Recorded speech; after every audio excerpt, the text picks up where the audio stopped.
and watch it at your leisure. And hello, Ryan. So what are we doing today? Let's dive right on in. First things first, critical reasoning. I'll be doing that, taking you through argument structure and diagramming. Then kicking over to Emily, who's going to take you through subject-verb agreement and sentence correction, and then back to me after a break for number properties. So let's dive right on into critical reasoning. And we're going to boogie through this relatively quickly. It's going to be a little bit top-down, so that we have time for some of the other pieces, because we're not going to be doing a whole lot of problems. In fact, we're not going to be doing full GMAT problems in critical reasoning today. However, there's some background we want to make sure that you've got. So we want you to understand argument structure and take you into a diagramming technique, a technique of taking notes on paper so that you can process critical reasoning problems efficiently. So take a moment and read this. I'll jump off the mic and give you 30 seconds to read this.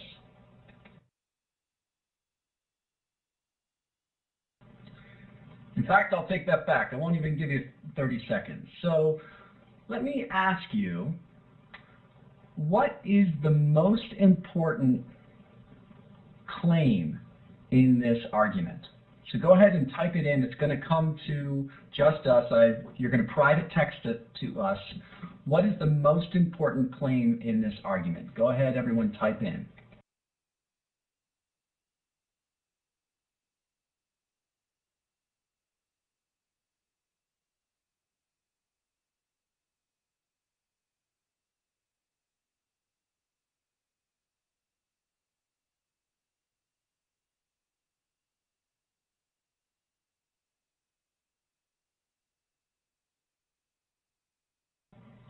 That's great. If we had to pick one single big claim in this argument, the single most important thing that the argument wants to say to you, it would be that the team is going to win it this year.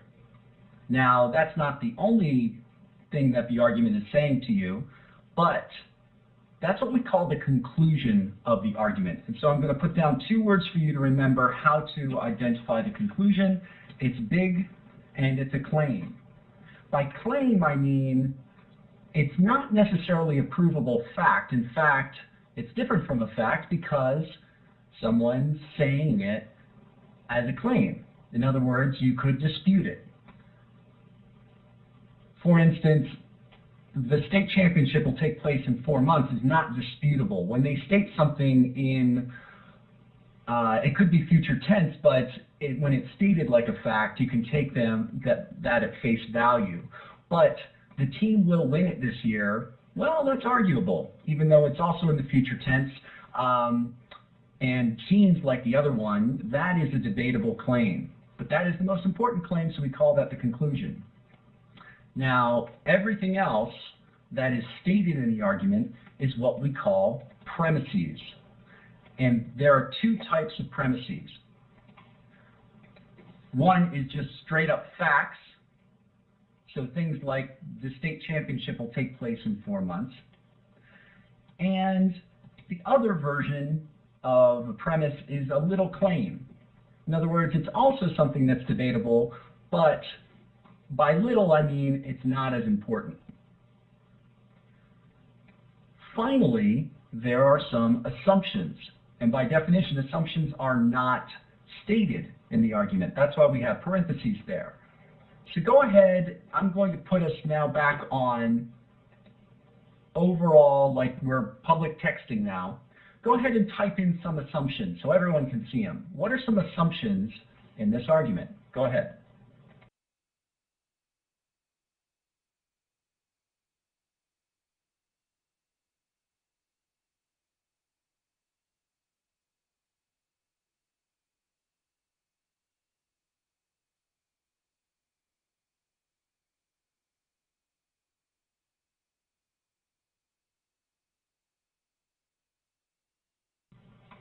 This is great. As we can see, there are other pieces of the argument that you need that are sort of under the surface, not stated, but you need in order to be logically able to draw the conclusion that the team will win it this year. For instance, that the other teams haven't gotten better, and even if they have gotten better, we're still going to be able to beat them. So there are a number of assumptions. These three pieces of an argument, the conclusion, the premises, and the assumptions, are very important to keep straight. So a visual would be this. You could imagine the team will win this year as the roof of a building or of even a temple of some kind. Then underneath that are the premises, which are like pillars. So I think of the conclusion as the roof, the premises as the pillars, and what they do is they support the big claim. Why is the team going to win this year? Well, they almost won it last year, they're better this year. And then the third piece of the argument, which is unstated but assumed by the author of the argument, are the assumptions down here. The team has improved enough, other teams haven't improved, there won't be some sort of come from behind victory or Cinderella story of the other teams. So these are always present as well.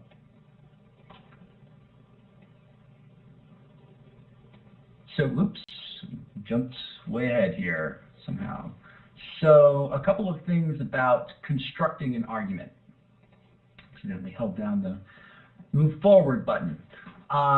So we can think of premises plus assumptions equaling a conclusion is another way to say it.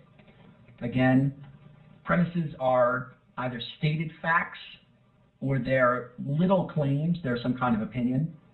And in general, most of these support, but some may counter.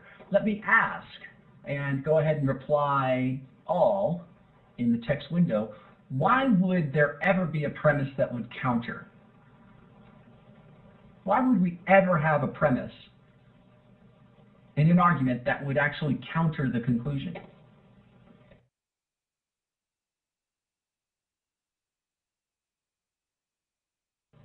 Go ahead and jump on the mic, Amit. Why would the author actually give a premise that would contradict or work against the conclusion? To see if that weakens the argument or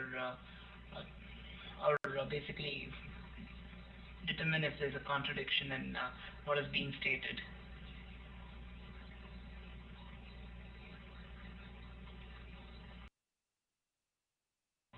Seems like you finished there, so I clicked off your mic. Yeah, so it could go against the argument. I like, Catherine, what you've written. Jump on the mic.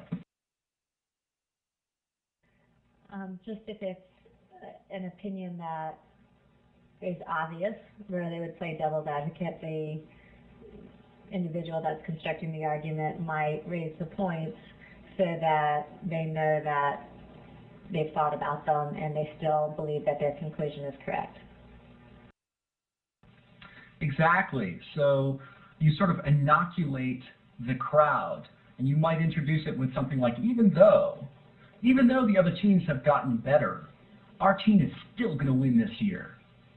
So you introduce it, but you do something to sort of bracket it, and obviously you don't have only countering premises in your argument. Assumptions, as I said before, they're unstated ideas. And sometimes what you're going to be asked in critical reasoning is to find an assumption. Or some other, you might be asked in other problems to strengthen or weaken the conclusion, and in fact the way in which you strengthen or weaken might revolve around an assumption. So assumptions are very important. And finally, the conclusion is the biggest claim on the block. About those conclusions, let's look at a couple of features of them. I've already said that they're the biggest claim. You should also note some key words that identify conclusions, such as therefore, etc. They're not always there, but when they are, they often indicate, hey, conclusion coming. Also, there are words, we don't have these listed up here, but there are words that indicate, hey, this is a premise. This is something that supports something else. Can anyone type in a word that would say, hey, this is not the conclusion. This supports something else? Go ahead, type it in.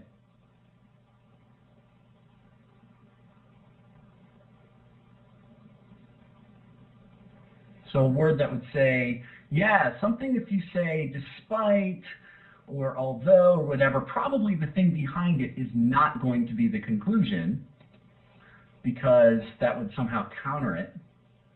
Additionally, yeah, it sounds like a side point. What I was thinking of is because. If you put down because, then you're deliberately saying that that's a reason for something else. So let's look at a couple of varieties of conclusions. One predicts the future. So things like they'll win the state championship. Another expresses an opinion about something right here now, such as the governor's plan is flawed. Notice both of these are opinions, they're claims. And finally, a particular kind of conclusion is a cause and effect. So it might not say that this is operating right now, but if she works hard, she can expect success. Or if she works hard, she will make $1 million. So those are a few different kinds of conclusions to keep your eyes out for. And finally, I want to make the point, not every argument contains a conclusion. You might be asked to draw a conclusion, and we'll deal with that in a later session.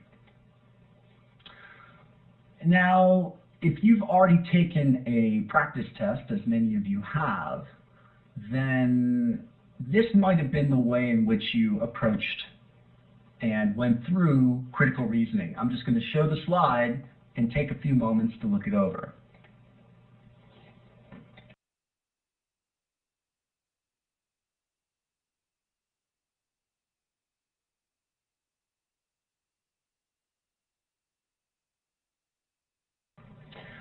So what we see here is what a lot of people do.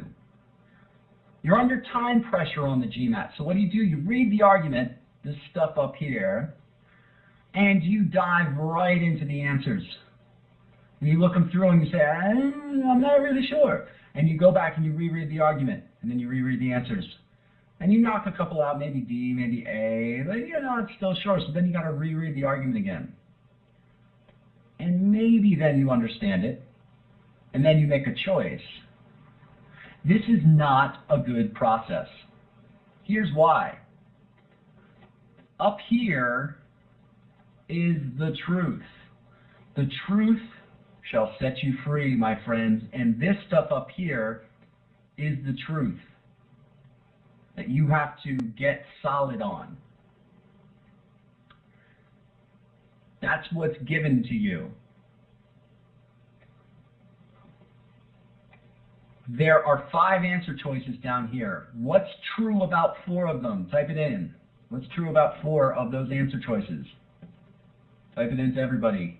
They're wrong, exactly, which means they're lies.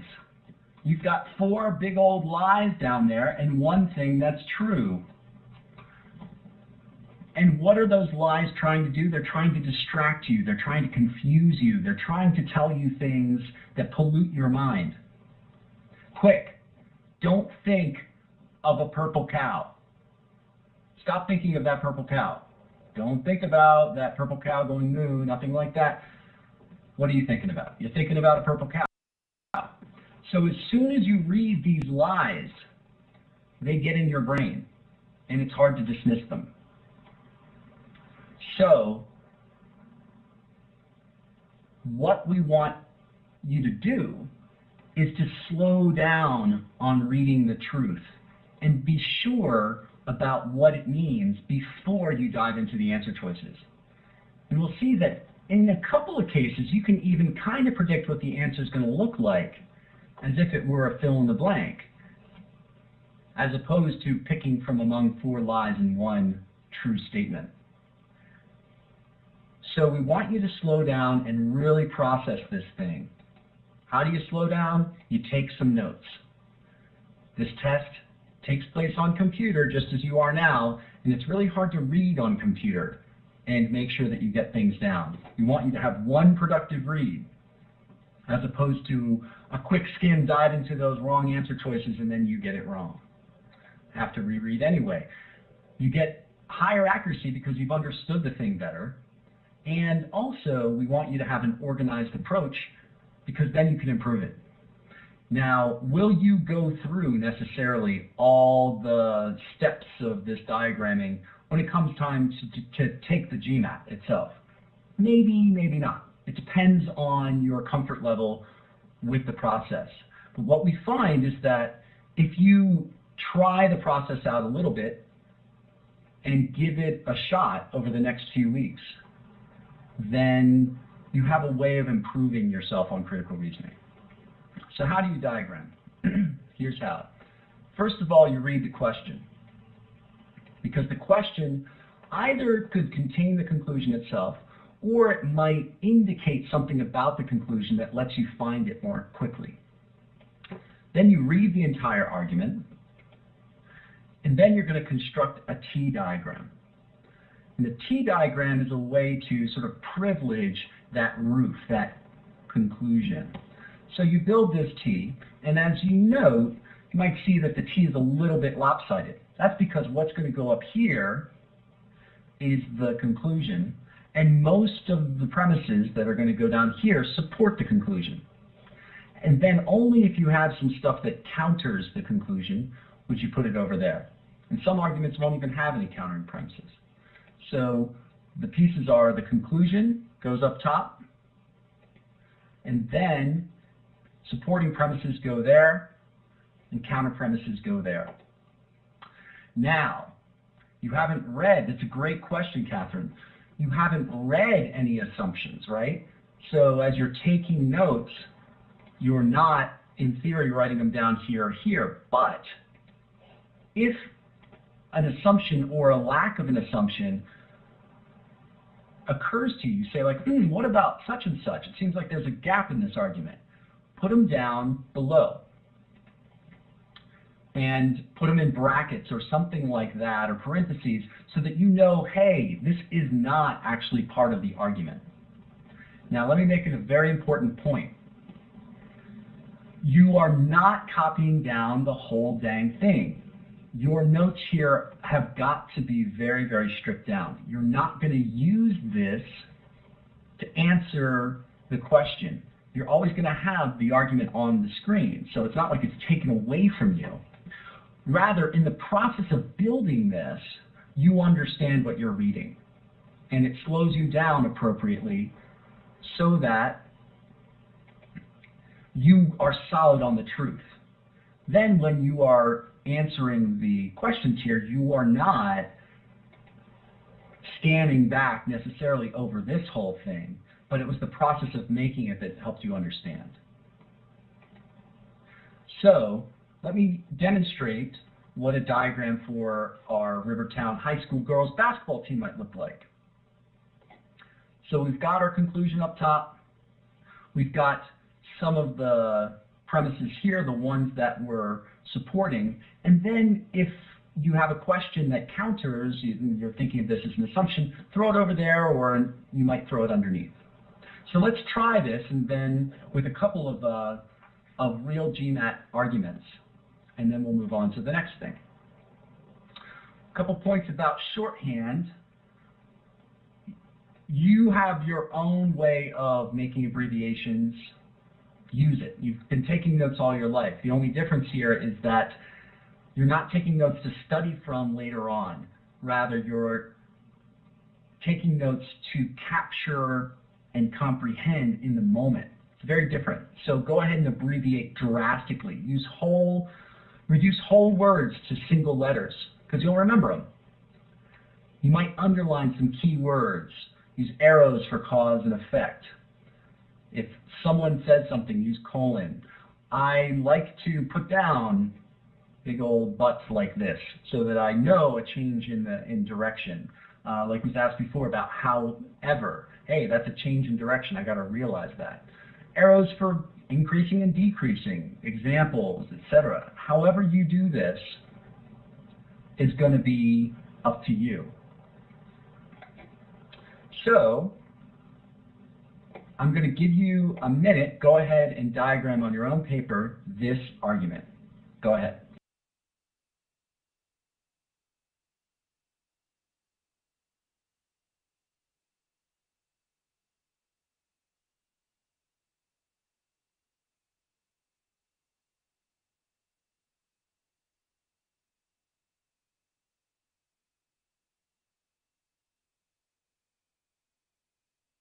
Okay, private text to me. I know that's fast. You might not have gotten all the way through it. Private text to me what the conclusion is of this argument. What is the conclusion? Private text it.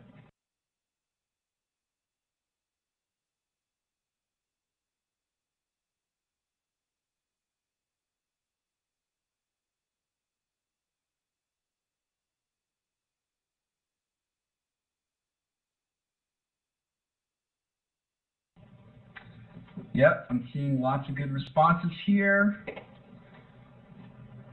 Let me ask, Roshan, do you want to jump on the mic and defend your answer?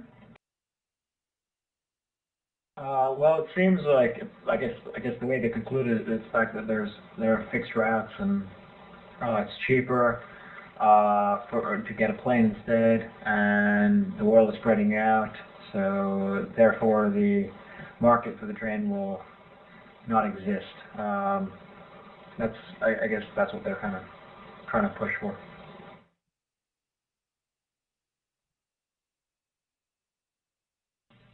Precisely. If I sometimes think of the elevator test, which is if the author of this argument could only say one sentence to me, or even one part of a sentence to me on an elevator to make sure that I remembered it, what would be that sentence? And the sentence here would be a sufficient market for the train will not exist, which we note is a claim because it's arguable, and it's very important. There's a signal here too, the thus. Everything else sort of builds up to that. In fact, I don't think there are any counterclaims in here. So if we look at the T diagram here, we have no sufficient market for the train up top, and then abbreviated, very abbreviated, the premises here. So use P 1/3 cost T. Now, if I looked at this again in 20 minutes, would I remember what P and T meant? Heck no. But what I would remember right now is train and plane, because I only need it for this minute. And I'm not even necessarily going to look at this again. So look how stripped down that is. Give me a smiley face if this makes sense, a confused face if you have any questions, disapproval, the thumbs down. What's the point of all this? Yeah, so this may seem like overkill, but remember, you're going to be doing critical reasonings in hour 4 of the GMAT. So you're going to be tired, and it's precisely then that this sort of technique can help you. Let's do one more. And here it is. Go ahead and give this one a try. I'll give you a minute and 15 seconds on this one. Go ahead.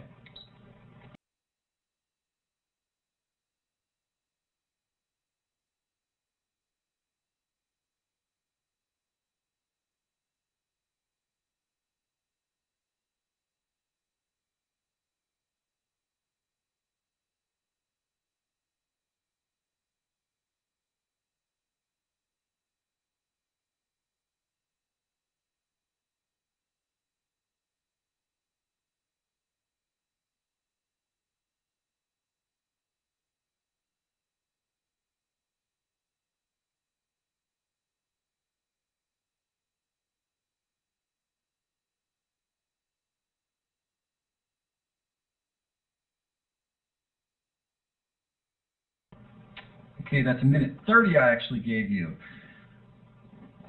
Go ahead and type in what you think the conclusion is. I've gotten some responses from some folks, but I want them from everyone. Go ahead, type it in.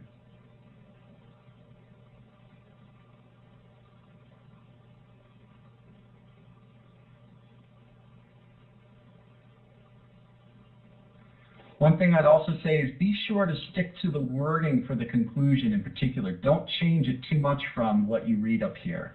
Of course, you can abbreviate and paraphrase ever so slightly, but stick pretty close to the wording. All right. So I see a couple of different varieties. No one put down as their conclusion the thing I'm about to highlight. Custom prosthetic bone replacements produced through a new computer-aided design process will cost more than twice as much as ordinary replacements. I'll put us back on public texting so everyone can see. Why is that not the conclusion? Go ahead, type. There are a few different reasons.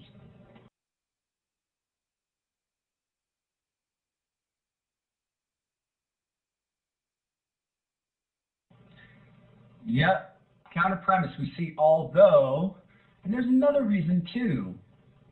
It's also a fact.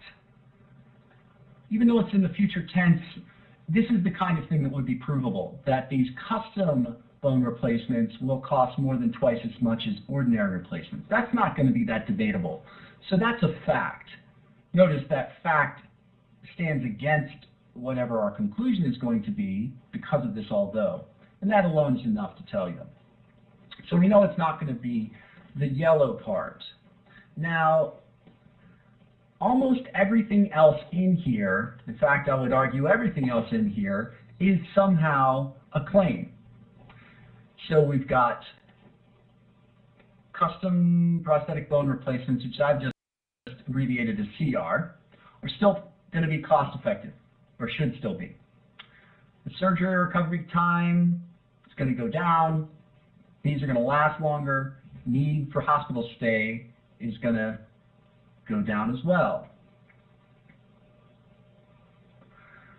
Now, when you have a bunch of claims, what you want to do is figure out what the most important claim is.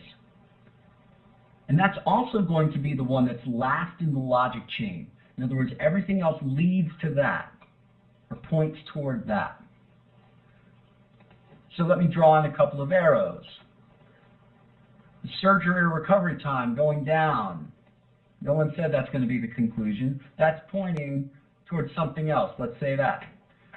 The custom prosthetic bone replacements are going to last longer, thereby reducing the need for further hospital stays. We see an arrow pointing down from the custom prosthetic bone replacements lasting longer to this lower need for hospital stays. So we know that these two in the middle have to be premises because they point towards something else. But then the question is, which one of these is the conclusion? Is it the custom replacements are still cost effective, or is it that the need for hospital stays are going to go down? Both claims, both seem to be important. Here's a way to tell if you're stuck. I'm not saying you got stuck. Some of you got it, some of you didn't. But if you're debating between these two, you might use what we call the therefore test. And put the two claims in order, linking them by therefore, and see which one leads to the other one. Is it that the custom replacements are cost effective and therefore, as a result of that, the hospital stays are shorter? Or is it that the hospital stays are shorter and therefore, as a result of that, the custom replacements are going to be cost effective? Well, as almost all you got, it's this second case. The hospital stays are shorter and therefore, as a result of that, the custom replacements are cost effective. So the arrow here from the bottom would point up. And notice also It's the most general statement or biggest claim about those custom prosthetic bone replacements. So, let me ask if there are any questions at this point. We're going to switch over to sentence correction.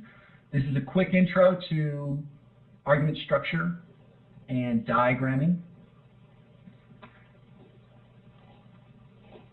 Let me also show you what this might look like just before we go.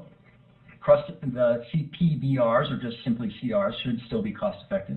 Notice we have this counter premise over on the right. We have the supporting premises over here on the left. And then we might wonder something like this. But to be frank, I rarely write those things down.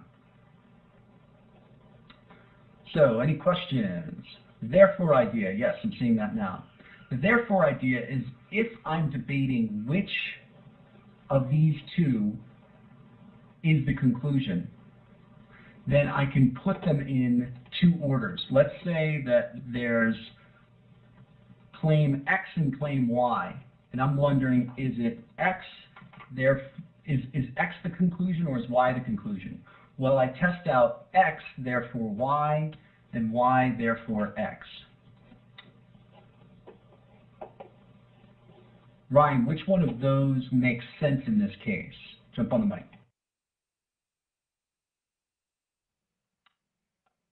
In this case, the second one makes more sense because the stays are shorter. That makes it more cost effective. That's exactly right. And so therefore, using therefore again, that means that the custom replacements are cost effective is the conclusion. So that's what the therefore test. Give me a smiley face or a confused face, depending on how you thought about that, Ryan. And everyone. Okay, cool. Ganesh, jump on the mic and talk about your horizontal arrow question and then your second question. Yes, I understand that the need for hospital stays down has a horizontal arrow because it has a thereby before that, so it's like a cause and effect statement. But why? I'm not understanding why the surgery and recovery time being reduced doesn't have the horizontal arrow, because isn't that a cause and effect relation as well? Because given this, you have the custom replacement, you will then have shorter recovery and surgery time.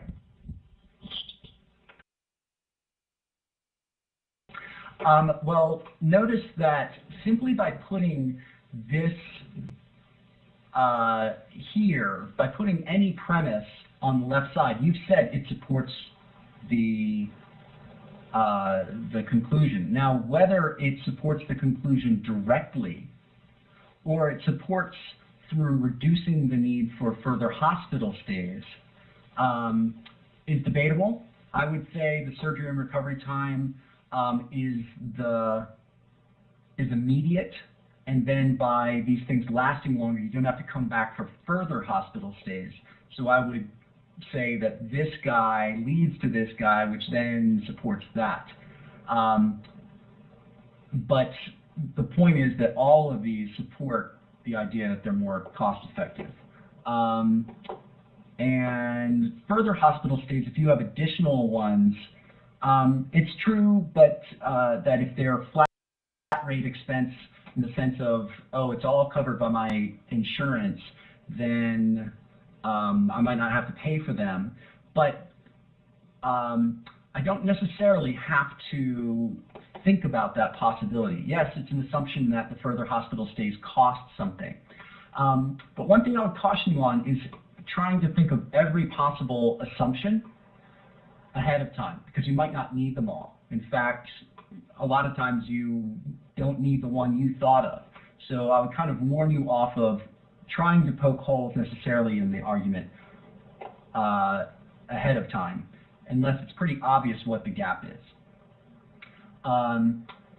So any further questions? Type them in or raise your hand, or do something? All right, then. We're going to jump to sentence correction, and I'm going to turn it over to Emily, and we'll switch roles. Thanks. All right, thanks. And we're starting with subject-verb agreement just because it is such an important and relatively straightforward rule. You have to have your subject and your verb in agreement when it comes to singular versus plural. So here we've got two very simple examples. If I said to you, the dogs bark, you'd be like, great. And if I said to you, the dogs barks, that would sound funny to you. So the GMAT will try to hide what is pretty much something you do automatically within the context of a more complicated sentence. And we're about to see how they mess with your ear a little bit. I'm going to give you a minute and a half on this. Put your answers in with the buttons at the top, which I'm going to change to A through E. Thank you, Chris. And then we'll talk about it.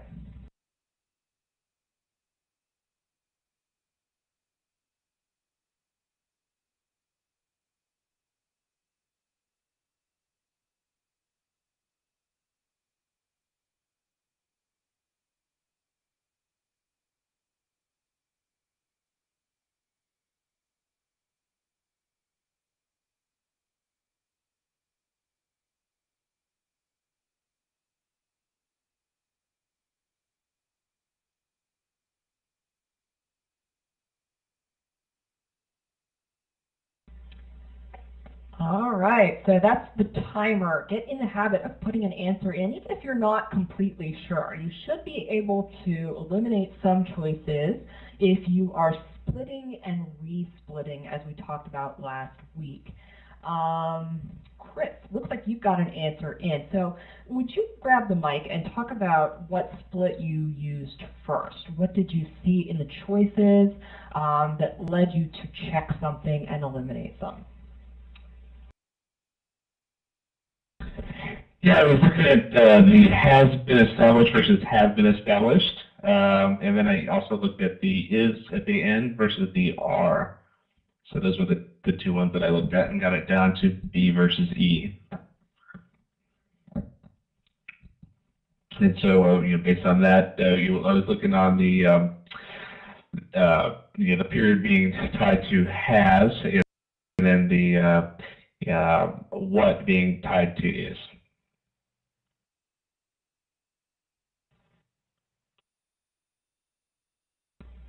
Okay, this is really, really good. The two splits that you mentioned both have to do with the same rule, right? This one in yellow has to do with verb number. The has is singular, the have is plural, and so is the are. There's a bit of a tense split here as well.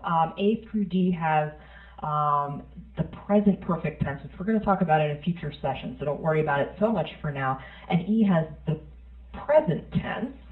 But the more useful split to us is the singular versus plural thing that Chris obviously used, because he said the period is tied to that. Now, Chris, I'm going to go back to you. How did you know it was the period that has been established by carbon-14 dating?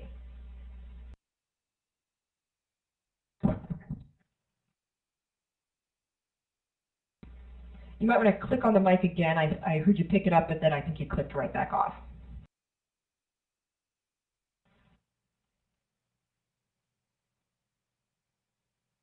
Okay, I think it's one of those GMAT tricks where they put a lot of words in between the subject and the verb, so you just go back to the original subject and look to find the first verb that follows that to see which one it has to tie to.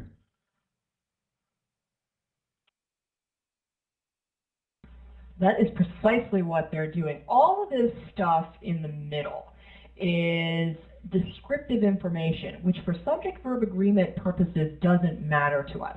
Of course, for meaning it matters to us, but not for making the connection to the period has been established.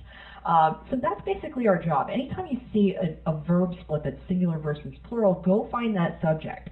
And we basically can ignore all the stuff in the middle. And since it's not important or it's in our way, we're going to call it the middleman. And what I want to point out about this is it's all basically, you can ask yourself, is it describing something? And it certainly is. The period when the Great Caves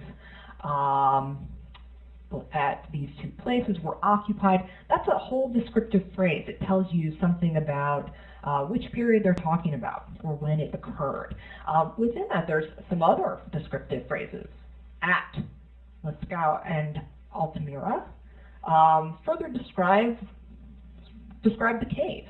So even within that middleman, we've got middleman. We're occupied.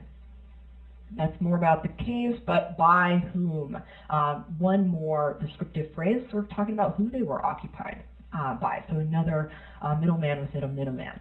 That's what the GMAT is going to do every time to mess with you here. Don't let them play that game.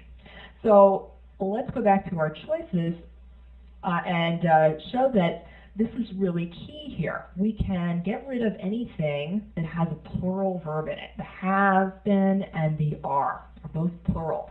They're a mismatch to the subject, which is the singular period. And we're down to just two choices. Now, definitely that split at the end there was super important as well, is versus are. And notice that we've got what is difficult to determine. What is singular here, as Chris pointed out. They give us a little hint too by using is in both choices there. They're sort of telling you we're using it as singular and therefore so should you. So the correct answer in this case is B. All right, looks like you guys are feeling pretty good about that based on your answer choices. Everybody went with either A or B, and by far most of you went with B. So that's the idea of middleman.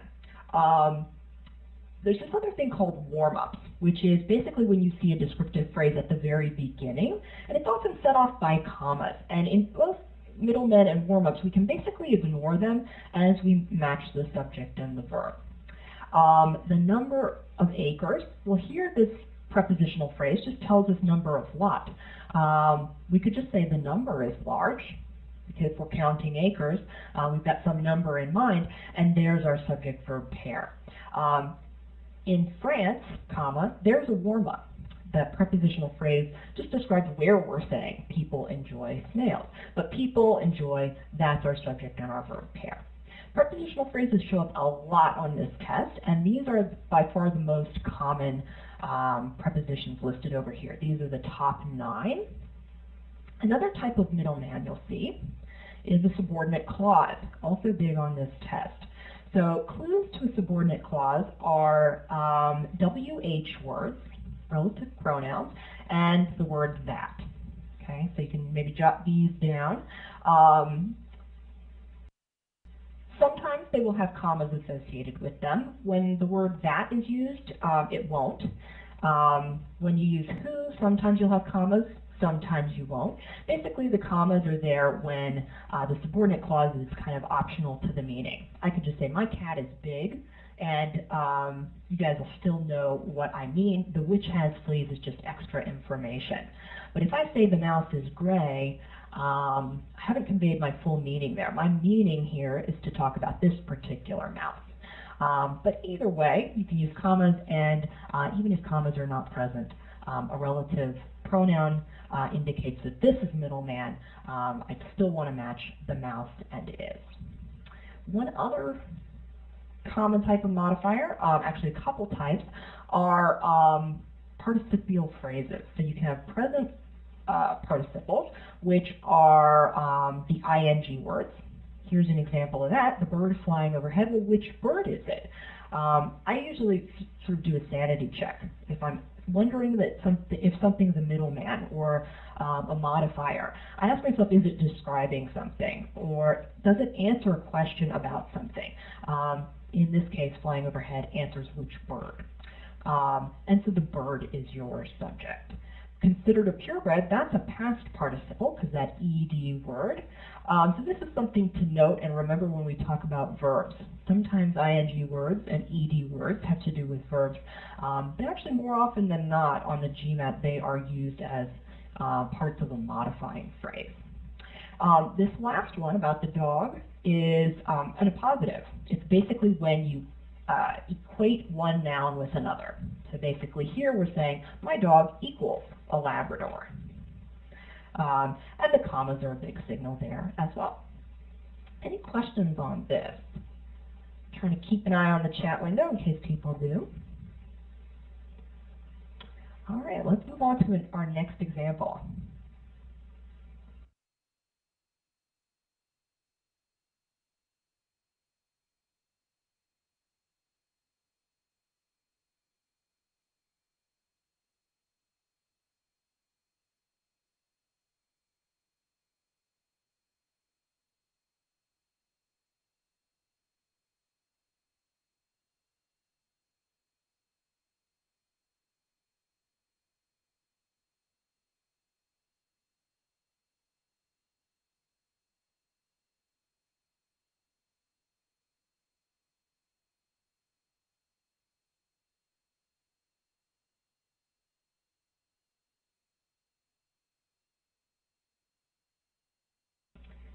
All right, last call for answers if you've got them.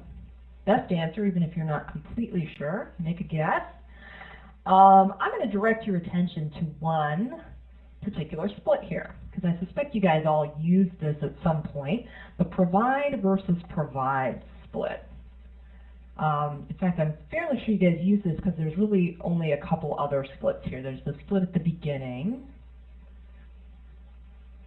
word choice there, and then there's a bit of a split at the end, of versus of what was, and so forth. But let's talk about that one in yellow.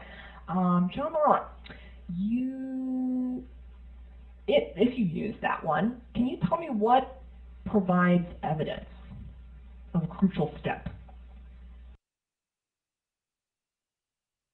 I'm sorry, I think I might have missed that, but I think if you're talking about provides, I narrowed those down from provide to provides because we are talking about paleontologists. I'm sorry, not paleontologists, the fossil itself, or the fragments of the primate. So that's why the fragments of the primate provides and doesn't provide, I believe. Okay, so you're actually, by misspeaking there, I'm glad you did that, you actually point out one thing that is going on in this sentence. There's lots and lots of nouns, right? So the fact that even the paleontologists are there is misleading. It's definitely not the paleontologists that provide evidence. Everybody type in now, what are the paleontologists doing here? They're not providing evidence. I'm going to type to everybody. Yeah, they're believing. The paleontologists believe. So actually, let me put that in a different color. And I'll sort of group those together. Let's make that purple.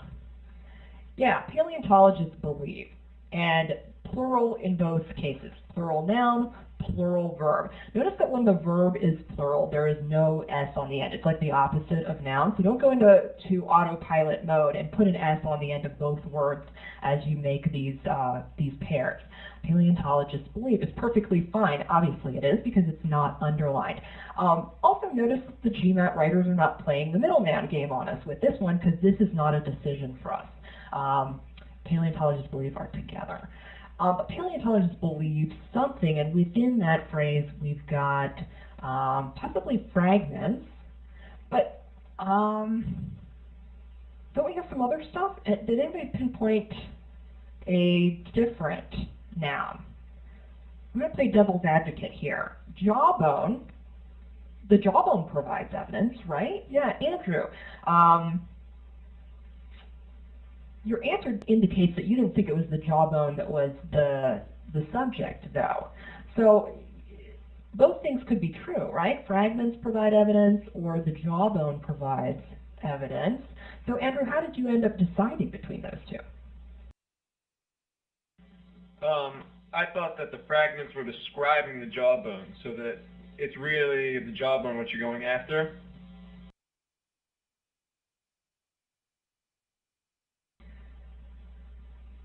Okay, so let's think about this. If we say the jawbone is the subject, kind cutting out middleman. I'll type it at the top. Jawbone, we would say jawbone provides, right? Because that's singular with singular. And if we think it's fragments, then that's plural, so it's provide with no S. Now, you're sort of onto something. There is a describer here, but you actually flipped it a bit. The of, as Catherine is saying, is a signal that you've got a descriptive phrase. Yeah, exactly. Probably just a misspeaking. I sort of knew that you were thinking the right thing. Yeah, so fragments by itself is not particularly descriptive. It could be fragments of anything. It's sort of a necessary descriptor here, but because jawbone is the object of the preposition, it's not the subject of this clause. The fragments are the subject.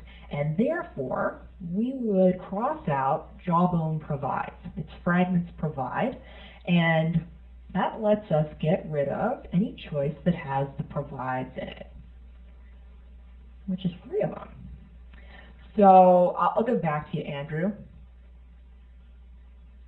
What is the final decider between A and D that was most useful to you?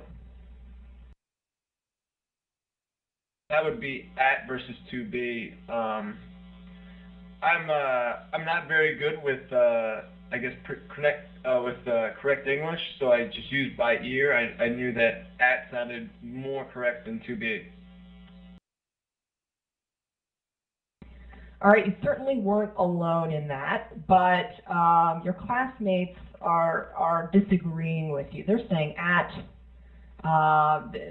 They're sort of rejecting that in favor of to be, and it does turn out that they are right. So I'm glad, again, that someone has sort of inadvertently walked into a trap here.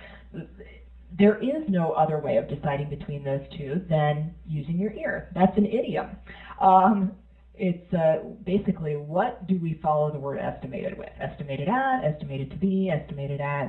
And it's one of those things you just have to memorize. The GMAT loves estimated to be. They consider that the correct idiom.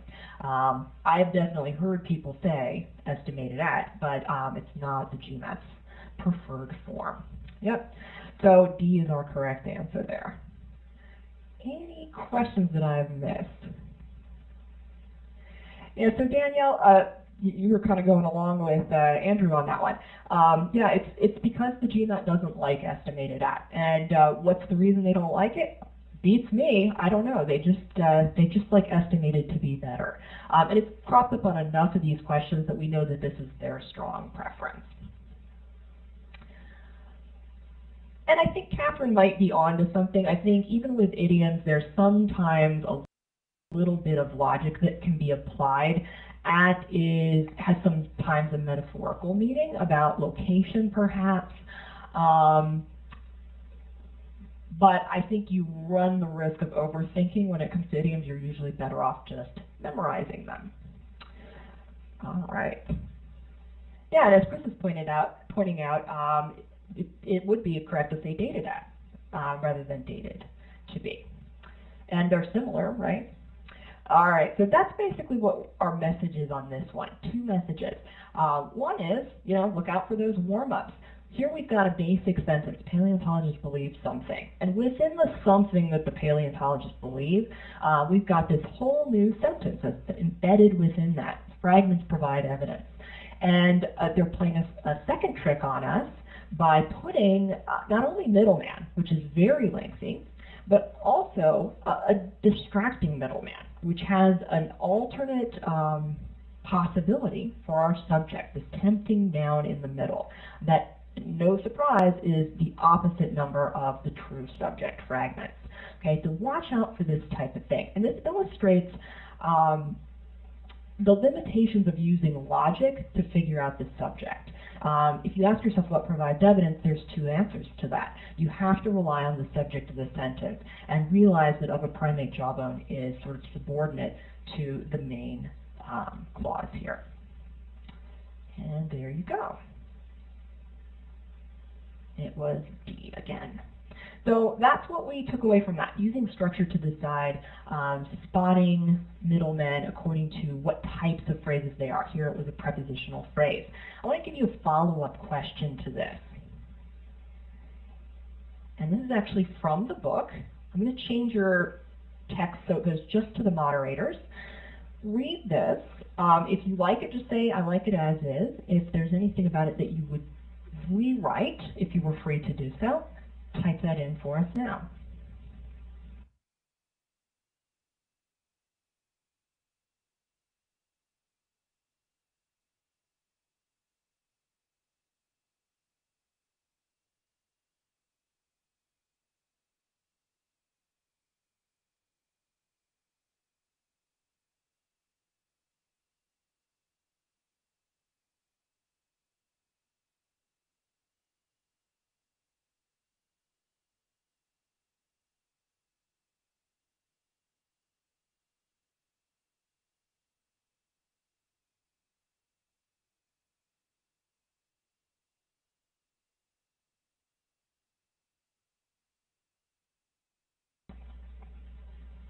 All right, I think I've heard from everybody, and for the most part you guys are getting it, and those of you who haven't are at least on the right track. You're honing in on a part that sounds funny to you perhaps. Let's talk about why it sounds funny to you. The acceleration that subatomic particles, such as the electron and the positron, undergoes results from forces in their environment. Now there's stuff we can ignore right off the bat. I'm going to make the chat public again. What can I just cross out and never look at again here? What is true middleman that won't even ever become relevant? Yeah, the such as phrase. You guys all got it, right? The commas are a huge sign there. Such as always indicates an example. It's like the epitome of an aside in a sentence. Okay, so that helps quite a bit. The acceleration that subatomic particles undergoes. Even just reading that part, I think a lot of you picked up on this. Notice that that here serves as a relative pronoun. In other words, the acceleration is a noun, and this phrase that follows it describes what kind of acceleration it is that subatomic particles undergoes. And that's probably where it started sounding funny to you guys. Subatomic particles are plural, but undergoes is singular because it's a verb here. But if we read around it, for that matter, sort of skipping over what I've highlighted in yellow, we're looking at the acceleration result from forces. And that's another thing that probably sounds funny to you. The acceleration is singular, but result is plural. There you go. So we've got two subject-verb pairs here. This shows it in color-coded, shows it corrected and color-coded. Particles go with undergo, and acceleration goes with results. So we basically got a clause or a pair embedded within or in between a subject and a second subject and a verb pair. Give me a smiley face if that makes sense. So the lesson on that is don't match subjects and verbs willy-nilly. Make sure they're in the same clause. And I really like this technique, at least mentally, of sort of bracketing things in. As I look at a new problem, I do that quite a bit. So let's sort of look at the limit of that phrase. All right. Here's our next example.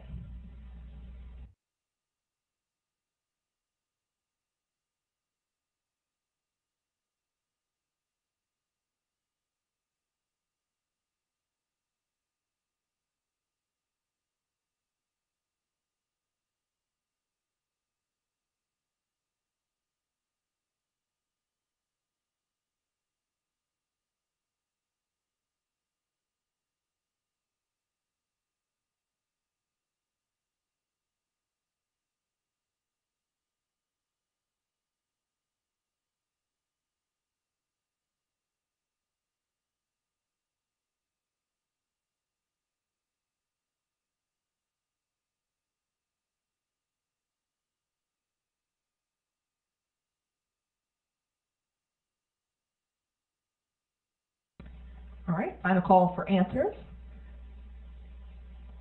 I'd like to show our statistics on this one, so go ahead and pick one if you want to be included in that. And here's what we've got. By and large, you guys are going with B and E, which have something in common. So there's costs in B, C, and E, and then there's cost in A and D. And what I'll point out is that there's a the in front of that word. So that's our signal that cost here is not a verb, it's a noun. You can only put a the or an in front of a noun. So cost is plural, and it seems like you guys are sort of mostly in agreement that we need plural costs. So my question to you all is why? Why does it have to be plural? And I want a response from everybody on this. I'm going to put 30 seconds on the clock. Go ahead and type it in, but wait to hit enter until the timer goes off.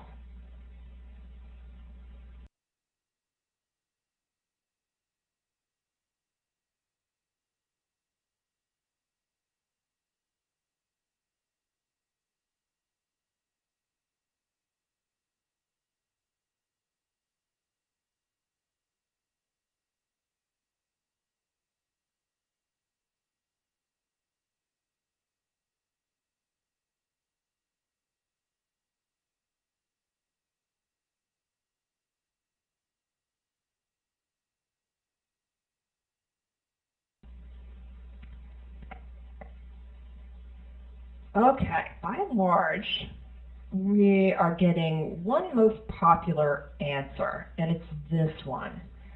That there's costs associated with a few things, right? There's upgrading, development, and maintenance of new products, etc.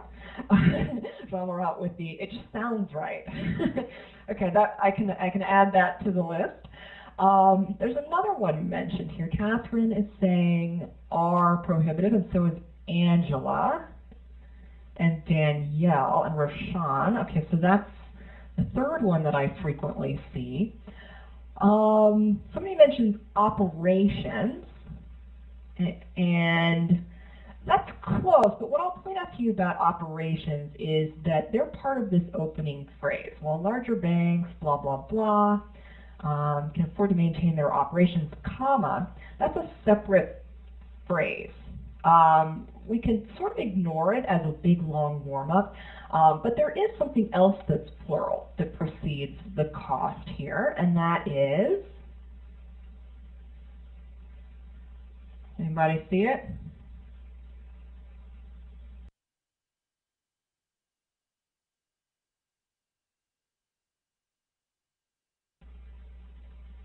Yeah, me and Ganesh, you guys are seeing it. Yeah, the smaller regional and community banks, many of them, right? They make a point of saying many. So many banks, therefore, maybe several costs. They're not all paying their expenses together as one big expense. Yeah, so 3 responses to this question, why should it be the cost? Type in for me now, 1, 2, or 3. Actually, let's put 4 up there. It sounds right. 1, 2, 3, or 4. What do you think is the most justifiable reason or the most rule-based reason up here?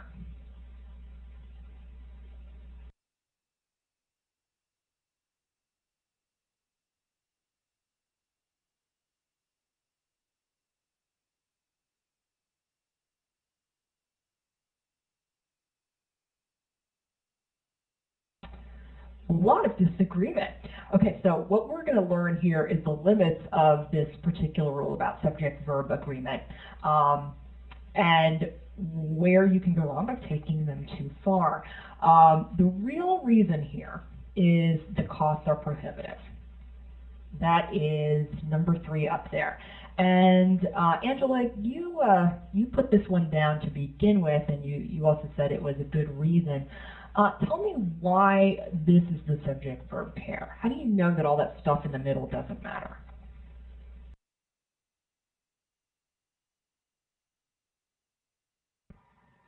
Hi. Which other items did you say were not important? Are those the ones in the sentence, or the options 1, 2, and 4?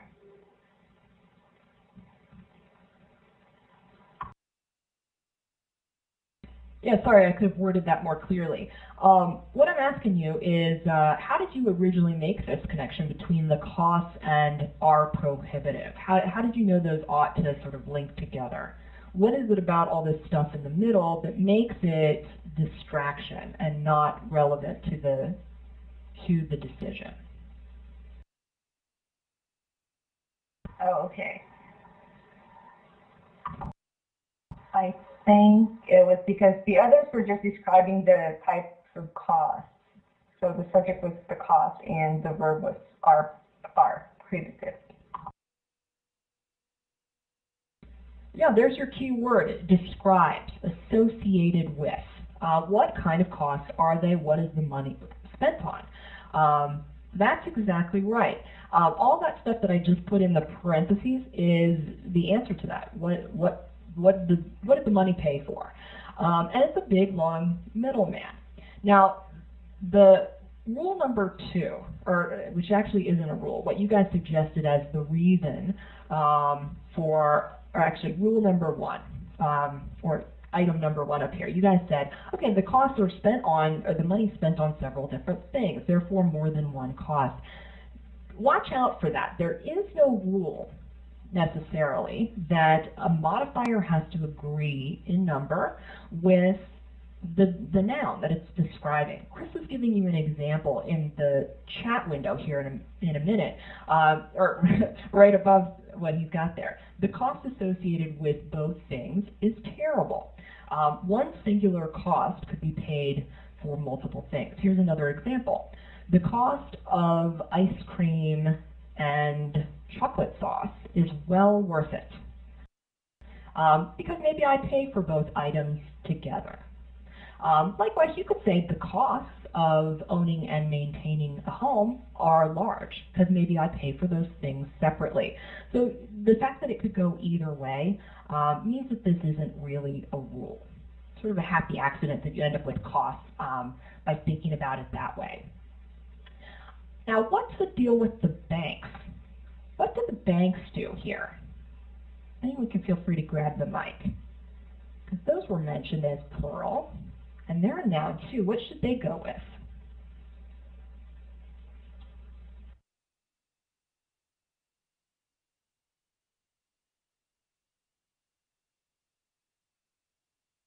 Great. I see people are quicker at typing than at me releasing the mic. Yeah, you guys are getting it. It's the regional and community banks, and they are finding. They're finding something. They're finding that costs blah, blah, blah. But here we have sort of a preceding subject-verb pair. No middleman here either, because we weren't actually called upon to decide anything about this verb. It was used correctly already.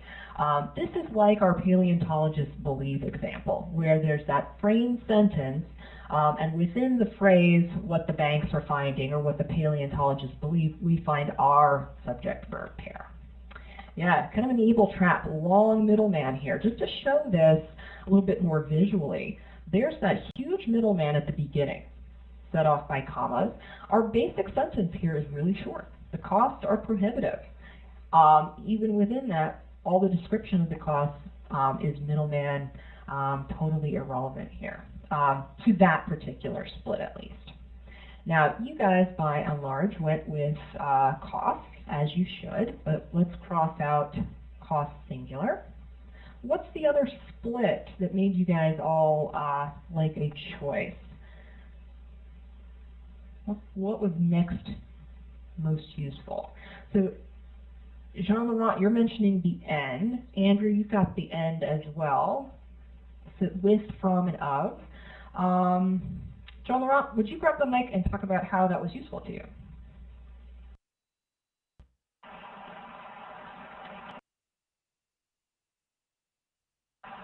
Actually, I was going to pose that as a question. I think that changing the associated to an of might actually change the sort of tenure of the statement itself. Because if we're talking about, if we say of, then we're talking about the direct cost, and if we say associated with, we may not be talking about the actual cost, or I'm sorry, the actual subject. We may be talking about exactly that associated cost.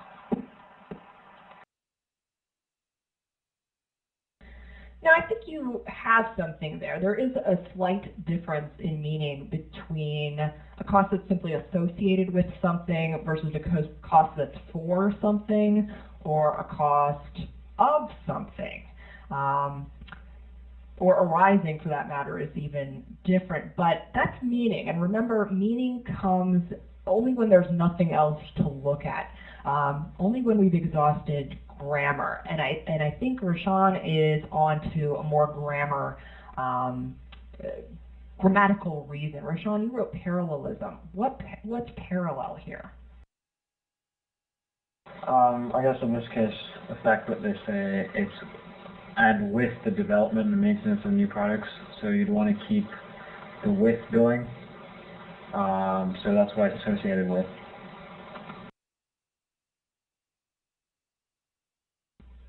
Yep, and that's what it turns out to be. We're only in week 2, so we haven't talked about parallelism or anything other than subject-verb agreement. We're naturally going to run into some grammatical issues that you guys haven't seen in a long time. But parallelism is our topic for next week. There are costs associated with one thing and with another. And they've done us the favor of giving us this second with. It's this with right here that tells us we need a with in our choice. So that actually gets rid of from and of for us, and our choice at this point has got to be A, because it has the right noun and the right preposition there. Now, some of you will probably say, why not from? And the simple answer is that they didn't say from later. Okay, could they have? Absolutely. They could have said the cost arising from X and from Y. And then it would have been parallel. But since we're stuck with this, we can't do wishful thinking like that. Likewise, we could have said the cost of X and Y, or the cost of X and of Y, and that would have been fine as well. I'm going to pause here, make sure I didn't miss any questions. Chris, if you want to hop on to address any of those that I've missed, let me know. Go ahead. Indeed, the answer is B, and a couple of people have wondered about, the hypothetical, if you took away this with, then we wouldn't know which one it was. You could say costs arising from upgrading and the development, or you could say the costs of upgrading and development. We would probably stick with associated with upgrading and development for the reasons you identified, Jean-Laurent, that it's most precisely the original meaning, but notice what they've done here. They've made it unambiguous what the right answer is, because parallelism, as we'll discover next week, is a critical issue and often trumps other issues of concision, etc. So, so here we have no ambiguity. And remember, the GMAT tests all its questions, and so there will never be 2 right answers. There will always be just one. Yes, exactly. And thank you for correcting me on that. I inadvertently boxed in the wrong one, but I think as long as you're okay with costs having to be plural and with the need for the with for parallelism, it's got to be B. All right. Ganesh, I saw your question about the cost of upgrading and associated with development. I would think that that is less than ideal, although you could make the argument that of upgrading and associated with, or you could make the argument that the associated sort of justifies the difference between of and with, but I suspect the GMAT would not offer that to you as an option and make you split hairs to that degree. They've handed this to us, and that's fairly typical of how they structure these splits. All right. And what we'll talk about next week, just to kind of cover that, is the and was critical there. It basically told us what needed to match, and as long as you're matching the right things, you'll always pick the right parallelism. All right, so singular versus plural splits. We've seen 2 so far. by far it's more common to see a verb split in the choices where that tells you your job is to find the subject, okay, cutting out the middleman and all of that stuff. It's a little bit less common to see a noun split like that last one, singular versus plural here, could indicate that you need to find the matching verb. It's probably a little bit more common, actually a lot more common, that if you see a noun split like this, it means go find the pronoun that later refers back to that noun. We'll talk about that more when we talk about pronouns. But for now, let's move on to another example.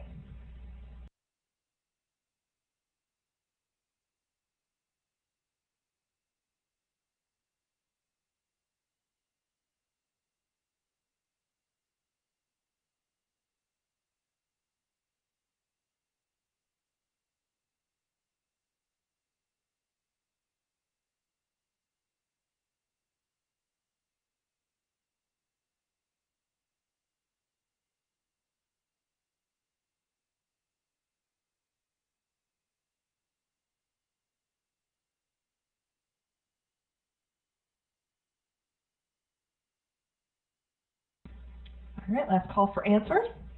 Catherine, I'd love to hear from you what splits you looked at here and what rules you used as you were eliminating things.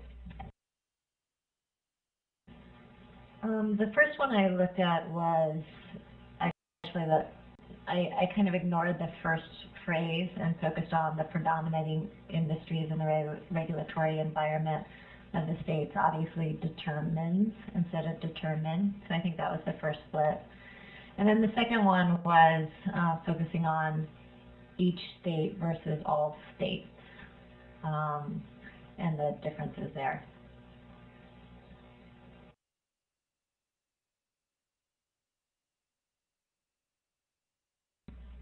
Yeah, so let's talk about this first one. I think I agree with you. This one is most useful because it is a singular versus plural verb split. It's a 2-3 split.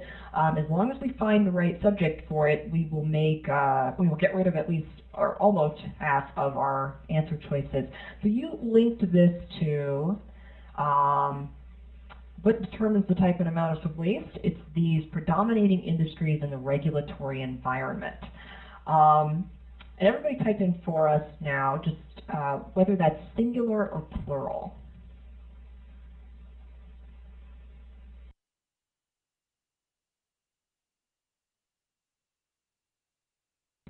Yeah, absolutely. And just reading it to yourself, your ear might pick up on the fact that it should be determine, right? That sounds good after that, which indicates that it's plural.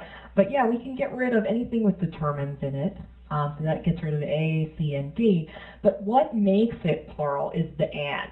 And is the magic word on this test. It is the word that makes two individual subjects together a compound plural subject.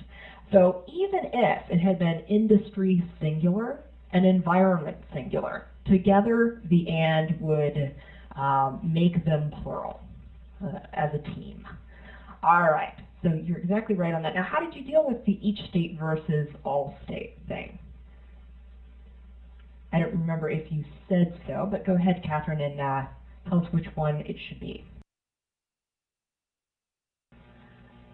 I looked at B and it said each state, and then it had after the comma there, and so I don't think that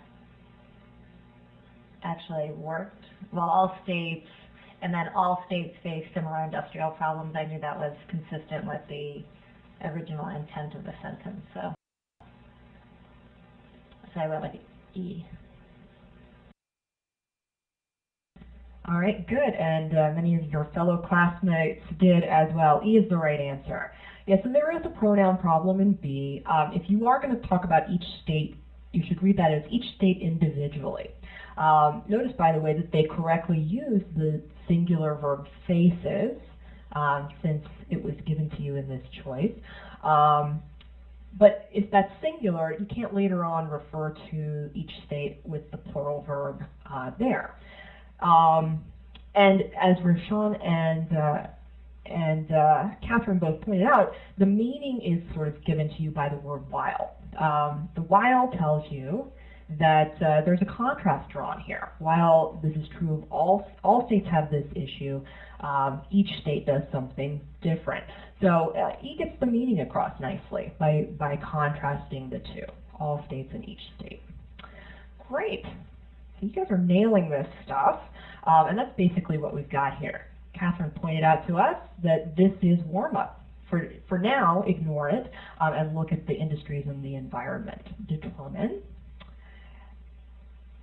And then go to secondary splits after you've eliminated everything but D and E. So let's talk a little bit more about Joe and his friends. Now, I'll give you number one here, since we just talked about that rule. Joe and his friends are going to the beach because the and is that magic word. Take a moment. I'm going to have you send this just to the moderators. Fill in the blanks for the other three of these. And just type in all three, separated by commas, please.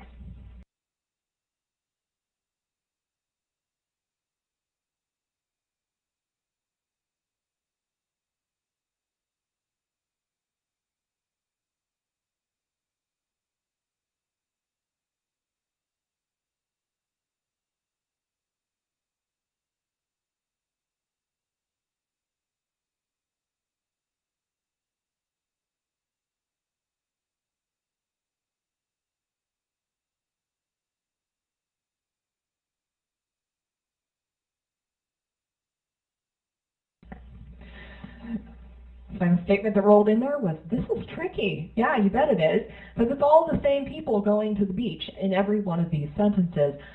But meaning is not what matters here. It's not what's going to tell us the verb to use. A lot of you got this, but it's number 2 and 3 that seem to cause the most confusion. The correct choice for all of the others is, because any time, not only is and the magic word that makes Joe and his friends plural together, it is the only magic word. So any other way of linking Joe to his friends leaves Joe singular. You can look at it this way. Together with his friends is a modifier. So Joe is still just described by these people, but he stays singular as the subject. The commas are a sign, but they're not really the reason that that's true. Even if there weren't commas here, you'd still have to say Joe is singular. Because he's the only one here as a subject. His friends in this case are the object of the preposition. They're part of the middleman. And so I think maybe the together and the as well as misled you guys the most, and of those two, as well as did so the most, because a lot of people think of as well as equivalent to and. It sort of is. I mean, it's the same meaning, but it's different enough that this doesn't serve as a magic word. All right, so that's our takeaway here. And is super important. And what that means for you as you cross out middleman is be careful not to cross out something that follows an and. For example, in sentence 1 here, don't cross out and his friends and think that you should make a connection between Joe by himself and the verb. That would be a bad thing to do because his friends are part of that subject. All right, whenever you're in doubt, think singular, because there's a good bet in standard written American English that sort of oddball nouns are singular. So things that fit into that category are collective nouns, anything that describes a group of people. Here's a few examples. These are all singular. A couple reasons for that. Even though they are made up of many members or soldiers or students or whatever, people, as a whole, the group is, there's only one group. Okay, so that's singular. The other thing about these words is that there's plural versions of each of them. Armies, classes, crowds, teams. So of course, as they are singular. Yeah. If you run across an indefinite pronoun, that's these words that end in body, thing, and one a lot of the time. Those are all treated as singular as well. And we saw each state on the previous example. Anytime you single out each or Name everyone individually. The fact that you're singling them out and calling them out individually means you intend to say something about a singular entity. Always treat phrases with this as singular. And this last one is called a gerund. Okay, it's when you see an ing word used basically as a subject. So having good friends, it's like the idea of having good friends, or the state of having good friends, and that's a singular thing. So we use the word is. But if you've got two of those and they're linked with the magic word and, then together they become plural. Here's an example. Having good friends and traveling with them are wonderful things. But each one of those is singular by itself, having and traveling. So just a quick look back. The splits will tell you what to do. If you see a verb split, go find the subject. Cut out the middleman to do so correctly. If you see a noun split, maybe go find the verb, cutting out the middleman again. Maybe go find a pronoun. For now, you can do problems this week by looking at noun splits and finding the verb. When you match that subject and verb, remember the common types of middlemen that are going to be in there distracting you. If it's providing description, it's a good chance that it's a middleman. Common, structural things to look for are the prepositions, the subordinate clauses, relative pronouns, begin those, and other modifiers. You can look for commas, ing words, ed words. And last but not least, remember the power of and. Remember to look for subject and verb within the same clause. And watch out for tempting nouns. Tempting according to meaning and by their placement, but if they're part of a middleman structure, do not match them with the subject. Okay, remember the fragments of a jawbone. That jawbone was the tempting noun. All right, with that, I'm going to send you guys off to a well-deserved break. Let's take 5 minutes, and then Chris will pick up with the math.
Okay, we'll go ahead and get started again. So let's jump to number properties. And we're powering through, got an hour and about 15 minutes left, so we'll start right in. As we go through number properties, which I'm assuming you've done some work in by doing the reading and at least some of the inactions out of the strategy guide, I want you to think about theory versus testing numbers. And what I mean by that is the theory are the rules, often in an abstract form, that let you answer number properties problems very quickly if you know them.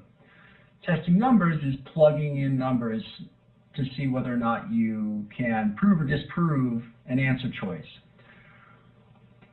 Sometimes you're going to use one, sometimes you're going to use the other. I want you to think about having flexibility so that they're not antithetical, they don't work against each other, they are complementary. The theory should be empowered by your ability to test numbers. Sometimes by testing numbers you remember the rule and can jump to the end. So think of these as working together. All right, so let's try our first problem. Here you go. This is from the 11th edition, number 37. And I'll put up a timer of 2 minutes and put in your answer when it finishes. Thanks.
Okay, take a shot. And what we see, I'm going to go ahead and publish the results. We've got almost an even split here between C and E, which is not surprising. This is what we often see here. So I'll put this down here. Let me walk through this. We talked last week about positive integers, 1, 2, 3, 4, 5, and we have an unknown positive integer n being divisible by both 5 and 7. Now, the word divisible means able to be divided. And there are many synonyms for this idea, and we talk about those in the strategy guide. We can say that 5 and 7 are factors of n, that n is a multiple of 5 and of 7. And there are several different ways to represent this. But one way to do so is to use what's called a prime box, where we throw n here and we say, okay, 5 is a prime number, it goes in the prime box. 7 is a prime number, it goes in the prime box. And then we don't know other things. Other things could live in the prime box. A very long way to do this would be to say that n is on a list of multiples of 5, which would be 5, 10, 15, 20, ... And n is on a list of multiples of 7, which would entail writing 7, 14, 21. And this works fine, except that it doesn't necessarily get you a lot of insight. However, what I want you to do is type into the window some numbers, and this is public, type in some numbers that would show up on both lists, both multiples of 5 and multiples of 7. Type it in to everybody. Numbers that would show up on both lists. Yeah, I'm seeing 35. Great. Amit's got 35, 70, 105. Fantastic. And in fact, we can show this a slightly different way. Another way that I like to represent divisibility is to show, okay, 5 is on the tree, 7 is on the divisibility tree. And I put this dotted line in there to show, well, there could be other things in n. But what else is in n? Well, something that's definitely in n is 35. If I know that 5 and 7 are both in n, then any product of the primes that live in here also must go into n. So in fact, n must be a multiple of 35. So as Andrew and Amit and Angela have put down, 35, 70, 105 is in fact the list of the first 3 numbers that would be both multiples of 5 and multiples of 7. Notice this question is not, which of the following numbers is divisible by 5 and divisible by 7? Obviously, of course, 70 is. Now I'm going to ask you this privately. So you're now in private text to just us. What would we know? What would we have to know in order for n to be divisible by 70? In order for n to be divisible by 70, what else would have to live in the prime box or on the tree? Go ahead and type it in. Yep, I'm seeing a bunch of folks type in 2. I need to know that a 2 does, because 70 itself is made up of, if I did its prime box, I would see a 5, a 7, and a 2. So in order to be divisible by 70, I need to guarantee that all these primes live in n. And they might. But I don't know that a 2 is in this ... or on this dotted line. So I can't guarantee it.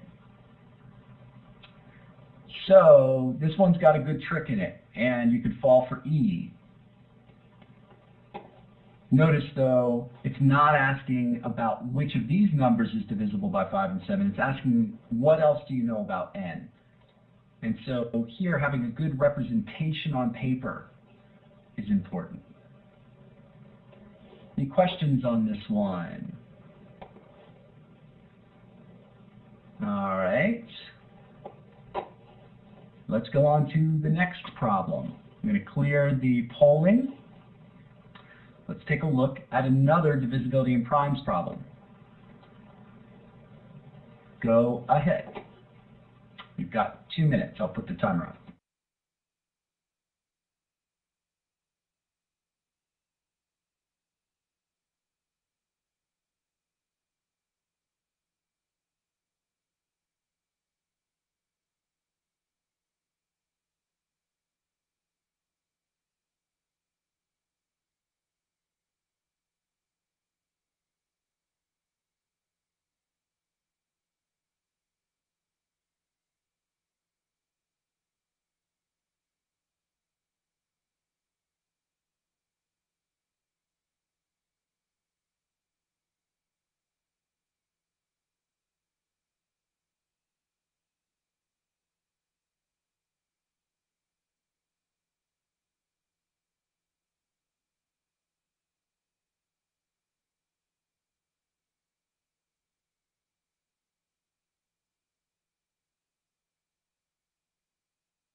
We've got a split between A's and C's and E's. So people like ace in this one.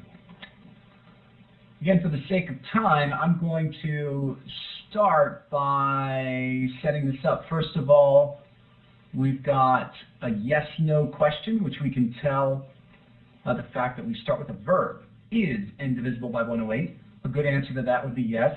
Another good answer to that would be no, definitely not. The unknown or not so great answer is where we start, which is I don't know, maybe. This is not a value question, this is yes, no. So, remember those are a little trickier. We want to represent this down, we don't want to just move on. So one way to represent it down would be to just write is n a multiple of 108, even to list out what some of those multiples of 108 are, such as I'll type them in. 108, 216, 324 is n one of those numbers, dot, dot, dot.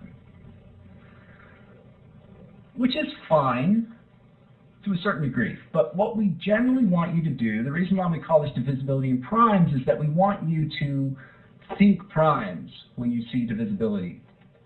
And so go ahead and break 108 down to its primes. And one of the ways to do that, I love the tree actually. So I write, does n have 108 on its tree? So I put a little question mark next to that. I don't know whether that's true. And then I continue to break down 108 into primes. I take out 2's till I can't take no more out, and then I start taking 3's out, and that takes me all the way there. So really what this is asking is, does n have these 2 2's and these 3 3's? In other words, does n have 2 2's and 3 3's on its tree or in its box? So I can just ask, is this n's prime box? 2 2's and 3 3's in there. And maybe other stuff, but I've got to have at least 2 2's and 3 3's. This is another way to rephrase this question. Now, 1.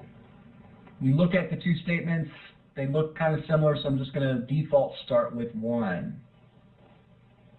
N is divisible by 12. Type into the direct message window what that tells us in terms of primes. What primes are in n's prime box? What primes are in n's prime box? They tell us that n is divisible by 12. Exactly, good. They tell us that n has, in its prime box, the prime factors of 12, which is 2, 2, and 3. So, does this tell us whether or not n is divisible by 108, that it's got all this stuff? Type into the window, yes or no. Is this sufficient? Tell us whether or not we've got all this stuff. We've got some disagreement on this. So, Chris, get on and defend your answer. You say, no, it doesn't tell us enough. You need to see every one of those numbers, so you're short a couple 3's here. That's exactly right. The way I think of this, and as a kind of an analogy, is this is prime lake. It's kind of, I'm above the lake. It's like prime swimming pool or something. And I'm wondering, are there 2 2's and 3 3's at least swimming around in there? And I go down to Prime Lake Monday morning, and I see 2 2's and a 3 surface in there. Maybe there's other stuff swimming around in there, so I can't rule out the other couple of 3's. But all I've seen is this, and that's not enough, indeed. Any questions on that? So we can knock out A and D in our grid, and we're down to B, C, and E. All right. So I'll just shoot ahead. N divisible by 9. That tells us the prime factors of 9, 3 and 3, which by a similar argument is also not enough. So we can knock out B now. The real interesting part comes about when we decide to put these pieces of information together. Now, I've gone down to Prime Lake on Monday morning and I've seen this, and I go down to Prime Lake on Tuesday morning and I see this. Type into the direct message window what I know from those two pieces of information lives in Prime Lake. What do I know lives in Prime Lake according to those two snapshots?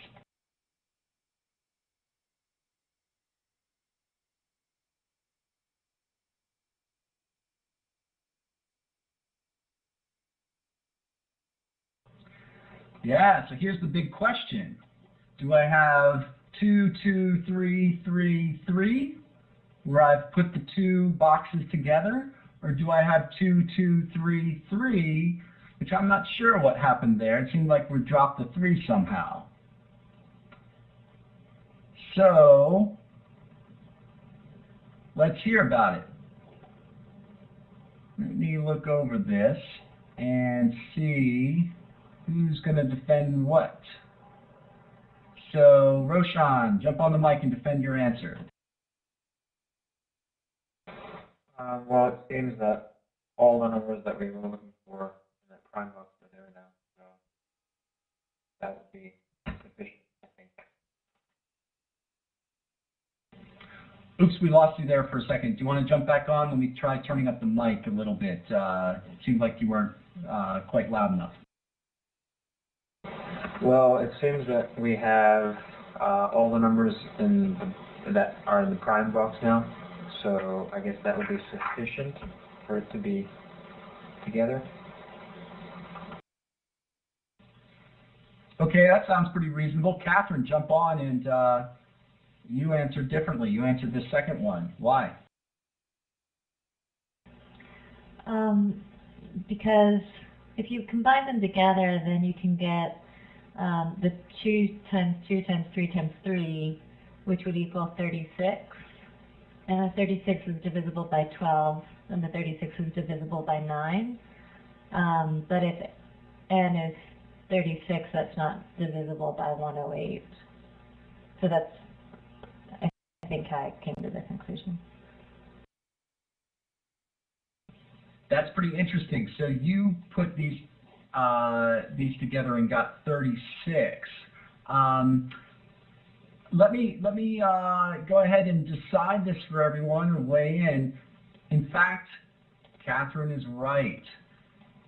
The reason this first model is wrong is that these are not two separate boxes or two separate pools of numbers that we dump together, like, say, like Powerball on, there's one box here and there's another box here and we roll them together. In fact, if these were different variables up top, we might actually do that. But because really they're two pieces of information about the same prime box, these are two views of the same thing. On Monday, I see 2 2s and a 3 in there. On Tuesdays, I see 2 3s. And yeah, there can be other stuff that's hidden in there, sure. So I'll put in dots.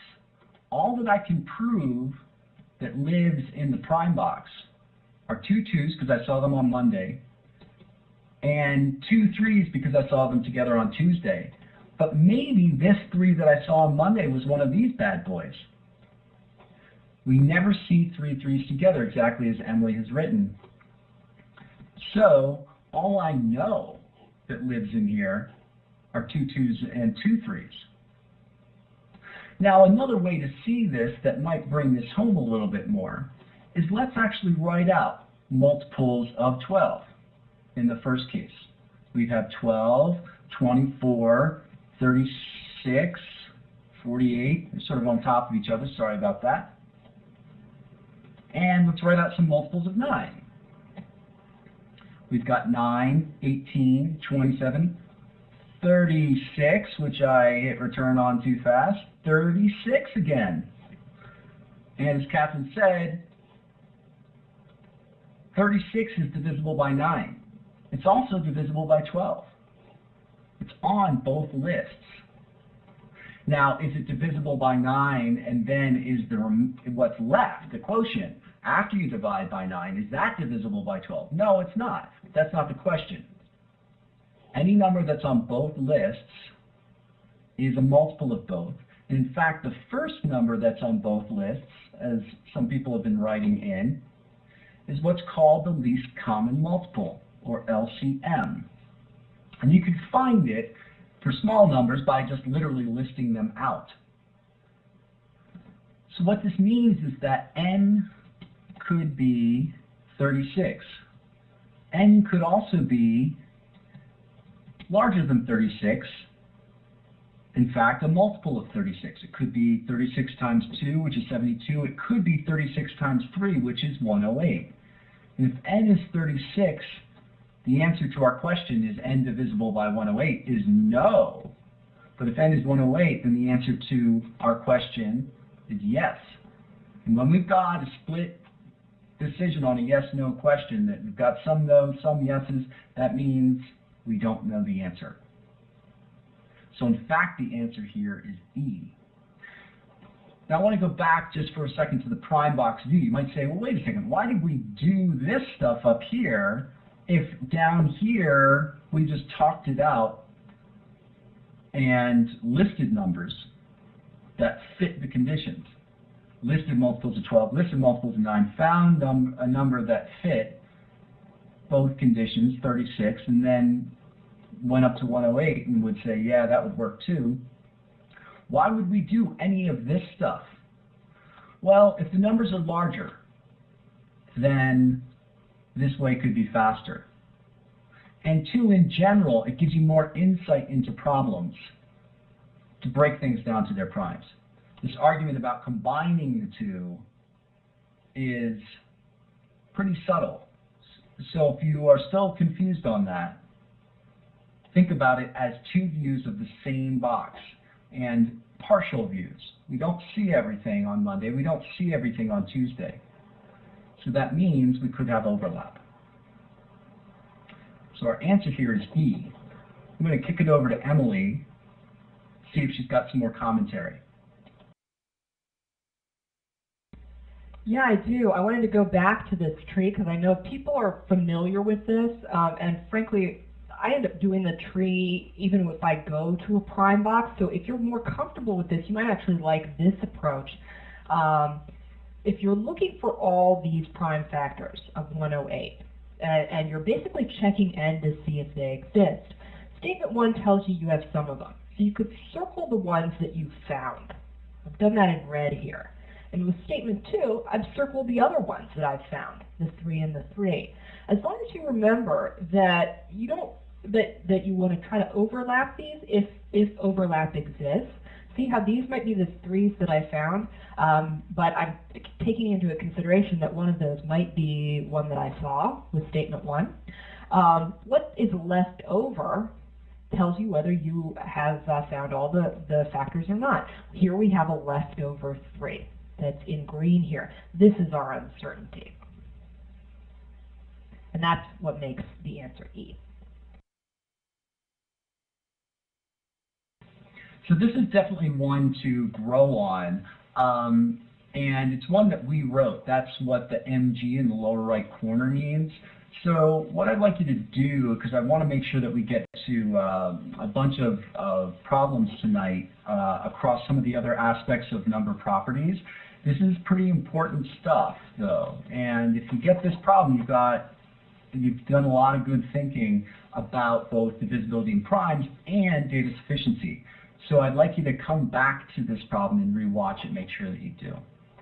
So any questions, raise your hand or type something into the direct message window. I'll put it on public. All right, let's keep moving here.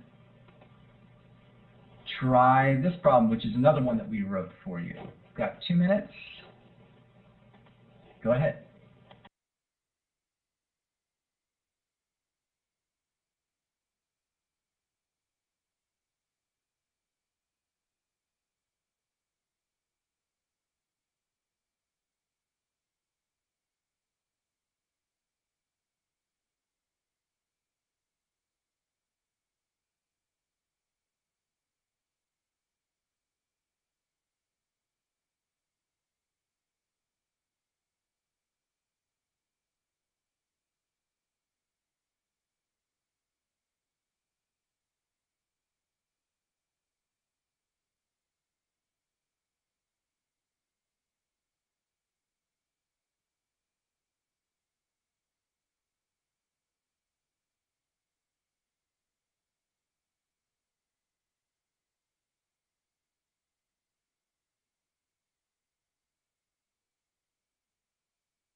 All right, take a shot. This is pretty difficult. All right, I'm seeing a mix. Let me go ahead and publish. Hey, it's all over the map, which means it's a good, tough problem. So, what are these symbols here? Type it in for everybody. What is these lines? What are those things? Yeah, absolute value, exactly.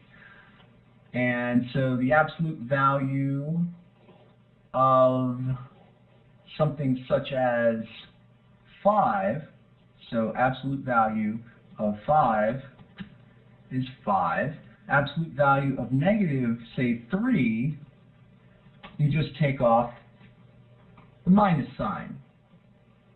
And why does this thing exist? Well, several reasons, but one of the things is it measures distance from 0 on a number line. So 5 is 5 units away from 0, negative 3 is 3 units away from 0. So now, whenever you see absolute value, you have to think about negative possibilities for what's inside. So that's the big takeaway for this problem, is consider negative possibilities when you see absolute value. So for instance, if you actually do a number plugging thing to test out numbers for A and B, what would work here? Don't just test 5 and 2. Yeah, that works. Absolute value of 5 is bigger than the absolute value of 2. But you also got to test negative numbers for A and B and see what cases work and what don't. Now I'm going to show you a methodology which is kind of halfway between testing numbers and plugging and knowing the theory. So if we write absolute value of A is bigger than the absolute value of B, then we know that A is quote-unquote a big number, just plus or minus. In other words, it could be, say, something like plus 100 or minus 100, right? Versus B is going to be close to 0. It might be plus 2 or minus 2. And we don't care which one of those it is. We could pair up any of these. This methodology of simply writing plus or minus big and B is plus or minus a small number is actually a great way to kind of capture what's going on here. So now, what does answer choice A tell us? Type it into the direct message window to us alone. Answer choice A means what about A and B? Type it into the chat window. Answer choice A means what?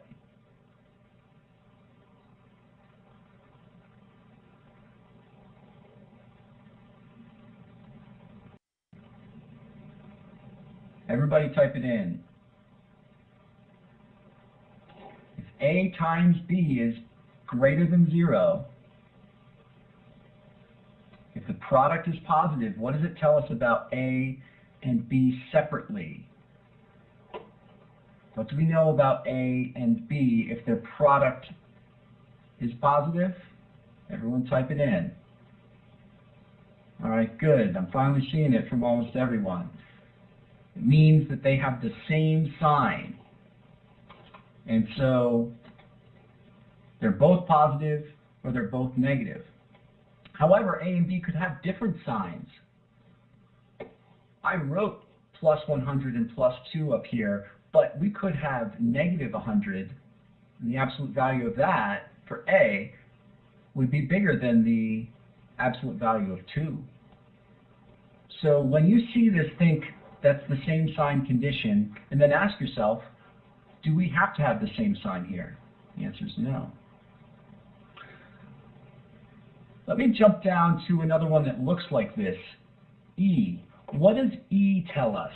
Type it into the direct message window. What does E tell us about A or B or both? What does E tell us? Down here, does it tell us anything about A? Does it tell us anything about B? It's kind of similar to A, to the answer choice A, but it's not exactly the same. Work it out.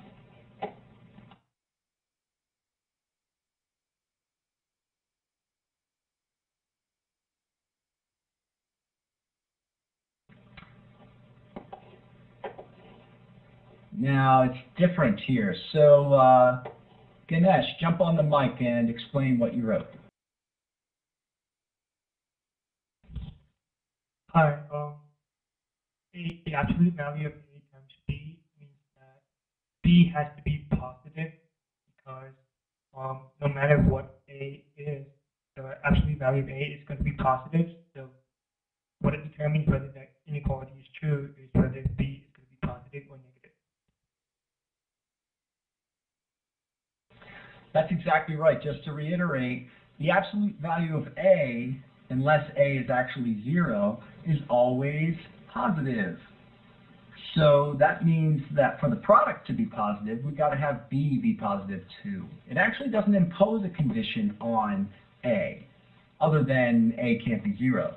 But B could be negative according to what we wrote. So notice the negative possibilities again mess this up. If all we thought about were positive numbers, then we wouldn't be able to rule many of these out. Likewise, D works kind of the same way. D tells us that A has to be positive because the absolute value of B is always positive as long as B is not 0, and so therefore A would have to be positive for the quotient, for the fraction created by this to be positive. But A itself could be negative. So notice, if you don't think about those negative possibilities, you're going to have trouble on this one. And then between B and C, when we actually sort of put in plus or minus Mr. Big and plus or minus Mr. Small, we see that B must be the one that works. The absolute value of a plus or minus big number is big. It is a positive big number. And even if we have negative small here, we're not going to get back to 0. We get 100 minus 2 or something. So we're always going to be greater than 0. So a couple things on this. Again, consider negative possibilities. 2, instead of actually writing out a whole lot of test numbers, consider writing something like this, plus or minus big, plus or minus small, as a way of representing the possibilities. Any questions on this one? Give me a smiley face if you're ready to go on.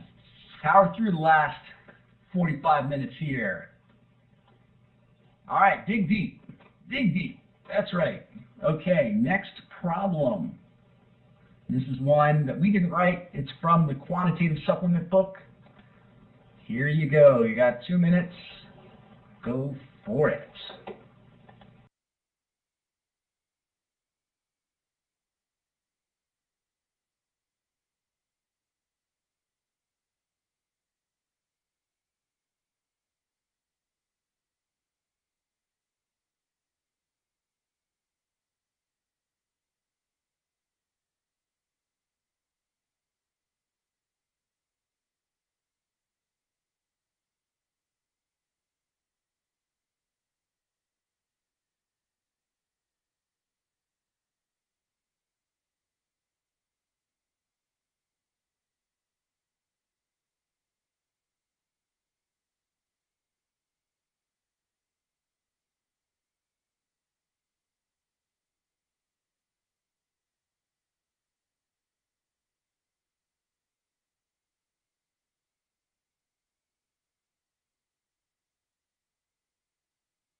All right, take shots.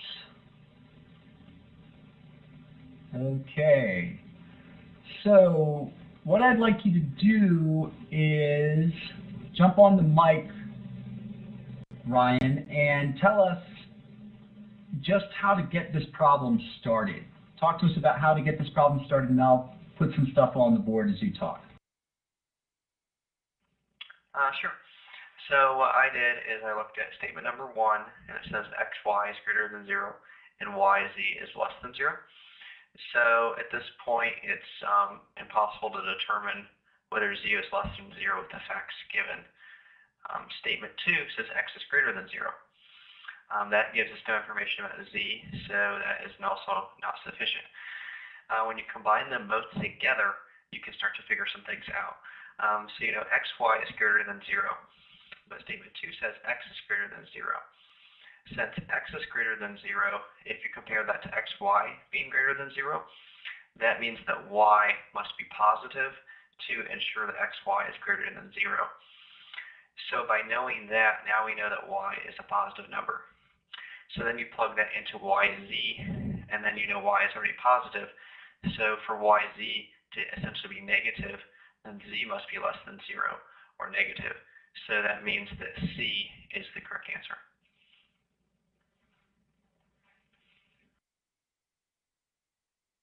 All right, I want everyone to give a smiley face or a confused face to what Ryan just said. Yeah, lots of smiley faces, Ryan. Nice job. One thing I might do, though, is start the problem a little differently. Did anyone start it slightly differently, and why? Raise your hand. You started it slightly differently. Why? Yeah, Andrew. I started with the second statement because it looked easier. Just that had a simple equation that was very easy. So I just did that one first, and then when you look at statement 1, all you can determine is that x and z are opposite signs. So basically I took out b, d, and then I took out a, but then combining them, as Ryan said, you find out that c was the answer.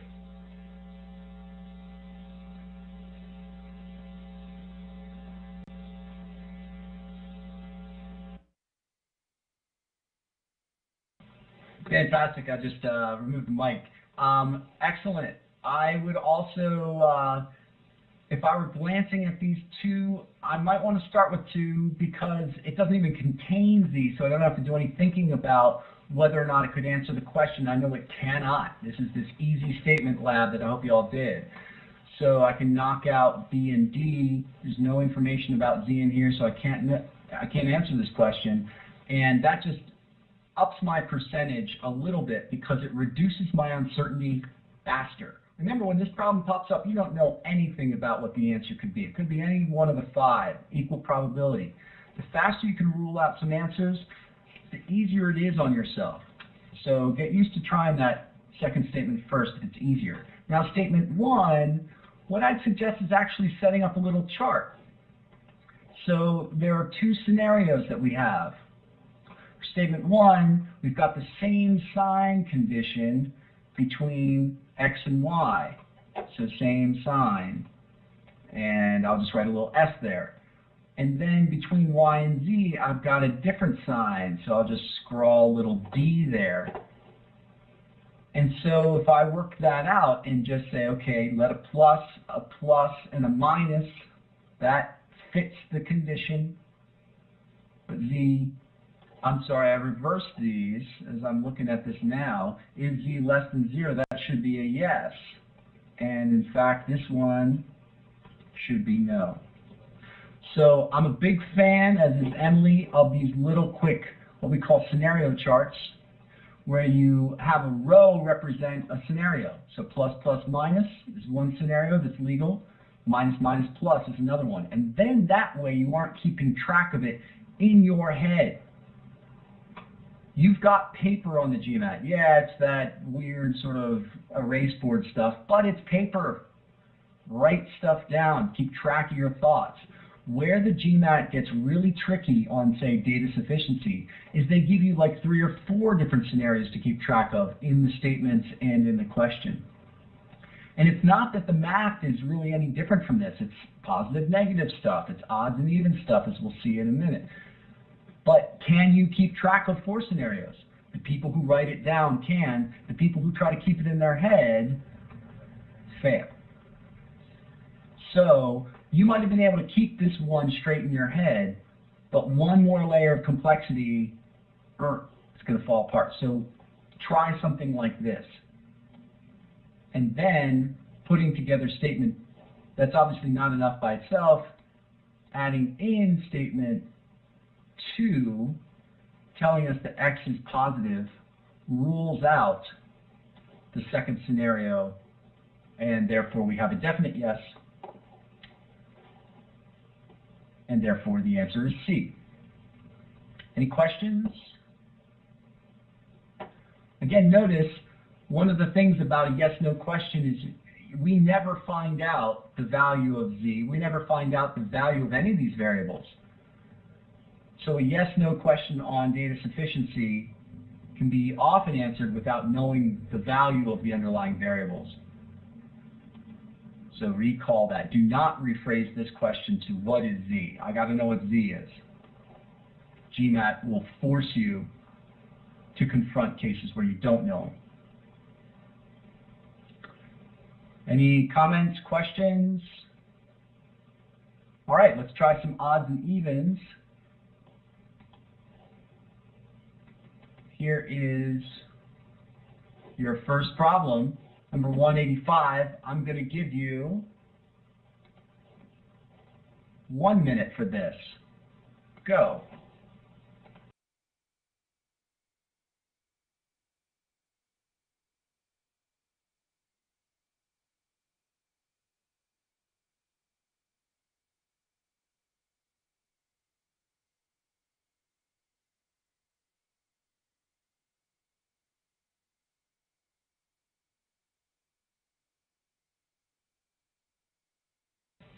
Okay, take a shot. Come on now.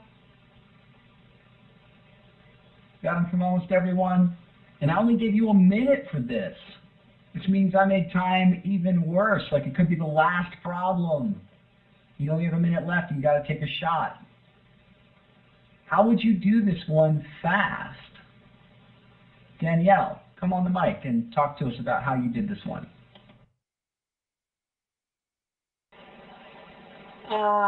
I just put down next to each of the answer choices, I just worked with like E and O, indicating even and odd, and using the rules for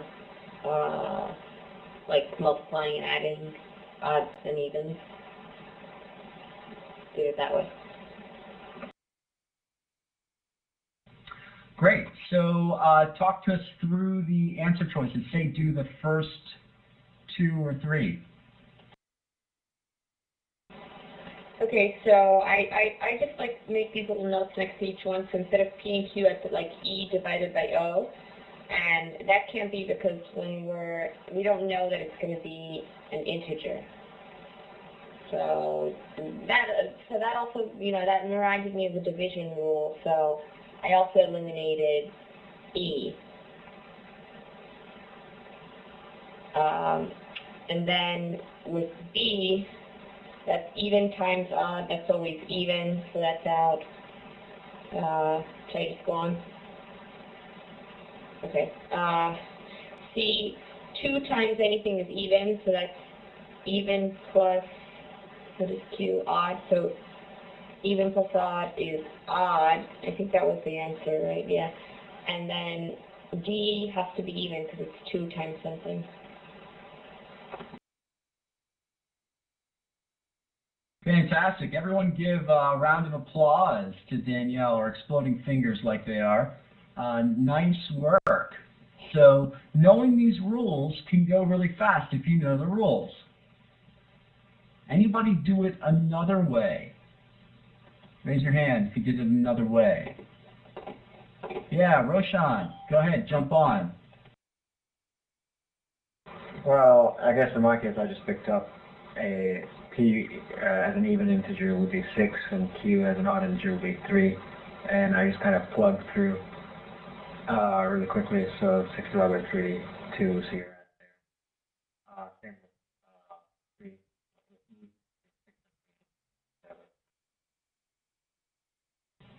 3. Oops, it was. I think we started losing you there. So jump back on the mic. We had 6 divided by 3 gives us 2. That doesn't work. 6 times 3, that gives us 18. Jump back on. 6 times 3, 18. 18 divided by the 3, which is 6 again. So E, B out in this case, and then 6 plus 3 is 9, 9 times 2 is 18, so that's out. And 6 times 2 is 12, 12 plus 3 is 15, so C makes sense. Yep, and notice why that works. That's fantastic. You could have picked 2 and 3. That would work. It says if P is an even integer and Q is an odd integer, which of the following must be an odd integer? That means you pick any even integer and any odd integer, you must get an odd. Now, it's not could be an odd integer, so if you get a couple of answers that are odd, then you'd have to pick some different numbers. That's one of the disadvantages of picking numbers, is that it can sometimes rule out answers, but not necessarily all of them. But in this case, we were able to get all the way there with picked numbers. 6 divided by 3, etc., etc. So if you've got just a minute, either you've got to have the rules working for you fast, or pick some numbers. Because remember, arithmetic is deeper ingrained in your brain than these kinds of rules. You'll be able to do this kind of math faster and with less error in some cases. So be ready to pick numbers. So Danielle's question is fantastic. You could end up with 2 right answers if you pick numbers. As we saw on, let's see, back here, if you just picked numbers that fit this, but you restricted yourself to positive numbers, then you could get multiple answer choices. So, yeah, picking a set of numbers is not a panacea. Notice that you have to, let me go back to this. Oops, not that one. If you get an integer coming out, it wouldn't necessarily be an odd integer. So on this particular problem, there's not a way to get 2 right answers. But on some other problems, when you're picking numbers, you could get more than 1 right answer. So I'm not saying one way is definitely better than the other way. You should have these working together. Be ready to use the abstract rules, and a way to use them really quickly is to use E's and O's, just as we used on the previous problems, pluses and minuses to represent positive and negative numbers. But be ready to plug numbers if you need to go fast. So, any questions on this?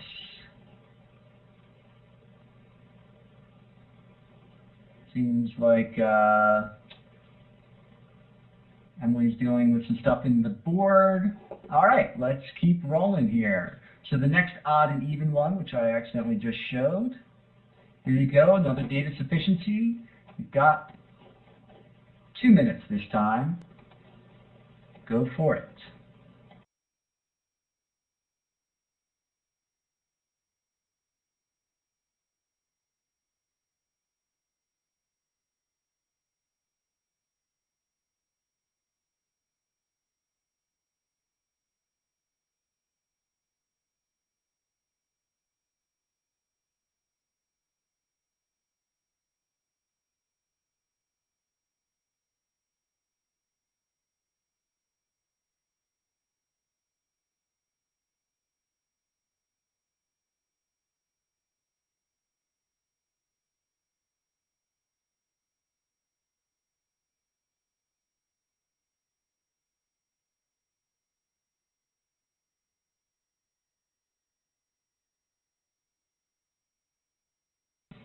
Okay, looks like there's mostly agreement around this one.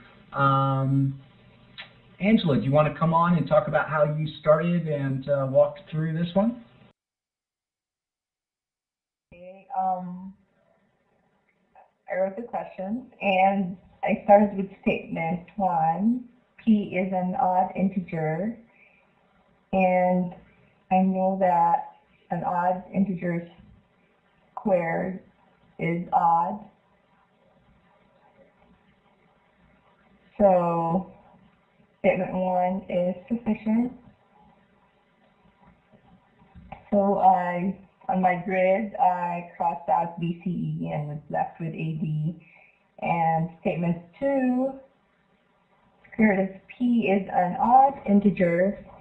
It's pretty much the same as statement 1. So I think the answer is D. Either statement is sufficient.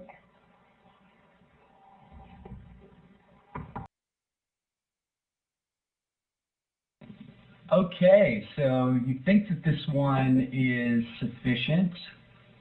Someone want to pick it up from here to show how it could be or to prove otherwise? Raise your hand. Who wants to pick it up from this point? Yeah, go ahead, Danielle.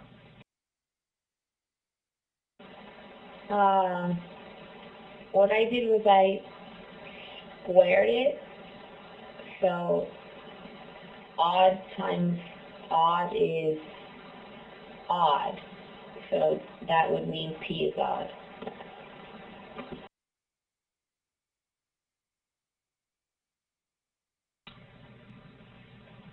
Smileys or thumbs down, depending on how you think about that. Is that true? I'm only getting smileys out of Ganesh and no other thumbs down. All right. Seems like people are mostly agreeing. So that is correct. Root P is an odd integer. I can just write, and forgive me for not being able to do this in my on my keyboard, but just the square root of P is odd. Square both sides, I get P equals an odd times an odd, which is itself, therefore, odd. And then I'm at the same place. Notice there are numbers that fit 1 that do not fit 2. This is one where I would actually not want to necessarily pick numbers. And the reason is I might wind up picking some numbers that fit this one and don't fit this one, and then I get all confused. If you're picking numbers on data sufficiency, you have to be sure to keep straight. Are you picking just to figure out what the question means? Are you picking numbers that fit statement 1? Are you picking numbers that fit statement 2, that fit both? There are plenty of odd integer P's that do not have square roots that are odd integers. For instance, 3. This is more restrictive than 1. However, if you have 2, you get 1 for free because you can prove 1. And then ultimately, you can get to the fact that P squared is going to be odd. So, any questions on this one? So the answer is indeed D. Just if you do pick numbers, be careful to keep track of which part you're picking numbers for. All right, let's see where we are. Any questions at this point? Okay, let's try this problem, little computation. Go for it. You've got 2 minutes.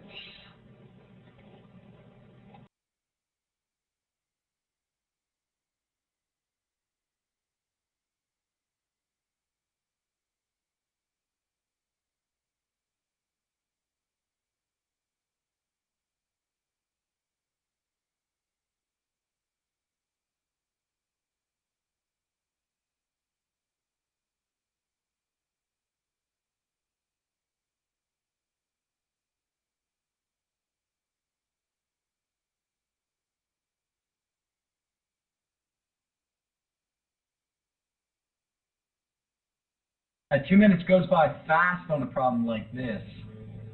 A lot of computation.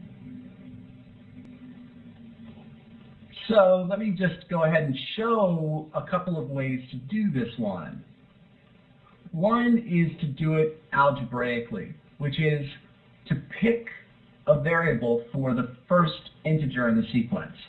So the first 5 integers are x, x plus 1, x plus 2, etc.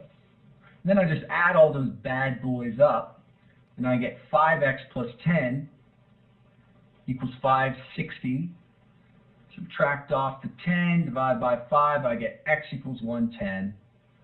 Then I go, okay, the second 5 integers are all these, and I can either plug in 115, 116, 117, 118, 119, or keep it algebraic for a bit. And that actually saves me a little bit of time. And then I get 5 plus 6 plus 7 plus 8 plus 9. Notice the average number in here is 7. The average part I'm adding on is 7. And there are 5 of those numbers, so they're going to add up to 35. And when I plug in 110, I get 585. This is one of those problems where you say, okay, I just could work it out, but I might need longer time. One point I want you to take away from this problem is I want you to get good and fast at this sort of thing. If you've got to do it algebraically, then you got to crunch the numbers pretty fast. And use shortcuts such as 5 plus 6 plus 7 plus 8 plus 9 is 5 times 7, so 35. But is there a way we could get to this answer without actually figuring out what x is? Anyone? Yep, Ryan. If you didn't use algebra, one thing you could do is say the first 5 numbers add to 560. You could divide that by 5 to get the middle number to be 112. Then once you know what the middle number is, then you can also find out the middle number of the next 5 is 117, and then do 117 times 5 is 585. That's a pretty slick method. So you find that middle number is 112, and then you add 5 to it to get 117, then multiply by 5 to get 585. Pretty slick. I like it. Other methods, anyone? Where you avoided finding out what the lowest number is. Let's look at this algebra. What if we stopped at 5x plus 10 and compared it to this one? What's the difference between those two numbers? Type it in. What's the difference between these two expressions? Yeah, 25. And in fact, we can see that conceptually this way. These first 5 numbers, which I've drawn so beautifully down here, are the first 5 numbers in the sequence. And then these green ones are the second 5 numbers in the sequence. The first 5 add to 560, we've said. So I'll type that right next to it or below it, 560. Now, each of those numbers has a relationship to a corresponding number in the top 5. I would add, and I can't draw this real fast, but plus 5 to get from this first number in the sequence to this one, so plus 5. I would do the same thing to get from the 2nd to the 7th, from the 3rd to the 5th, to the 8th, 4th to the 9th, 5th to the 10th. So I'm adding plus 5 to get up to the green numbers, which means 5 times 5 gives me plus 25. So the overall difference, plus 25 on top of 560, gives me the 585. However, that's the kind of thing that you look at afterwards. You say, yeah, that's pretty cool, but would I ever do it that way? Maybe you'd have the insight, and I think it's worth appreciating that way of doing it. And then maybe not, so that's why you have to get good and fast at methods like this, such as this. So, got just about 10 minutes left. I want to boogie through a couple more problems on exponents and roots, but I want to do one more consecutive integer theory problem, it's too beautiful to miss. And it's a high number problem, considered very difficult. So of course I want you to do it. Here it is. You've got 2 minutes. We're almost there. Dig deep.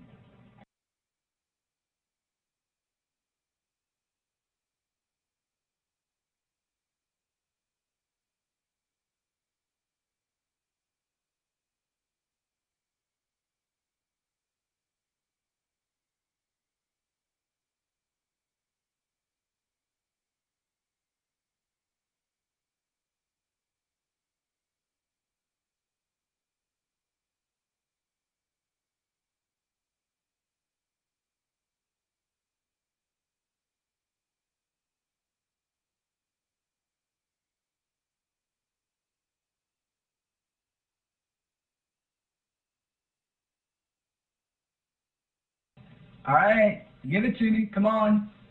Don't have all the answers.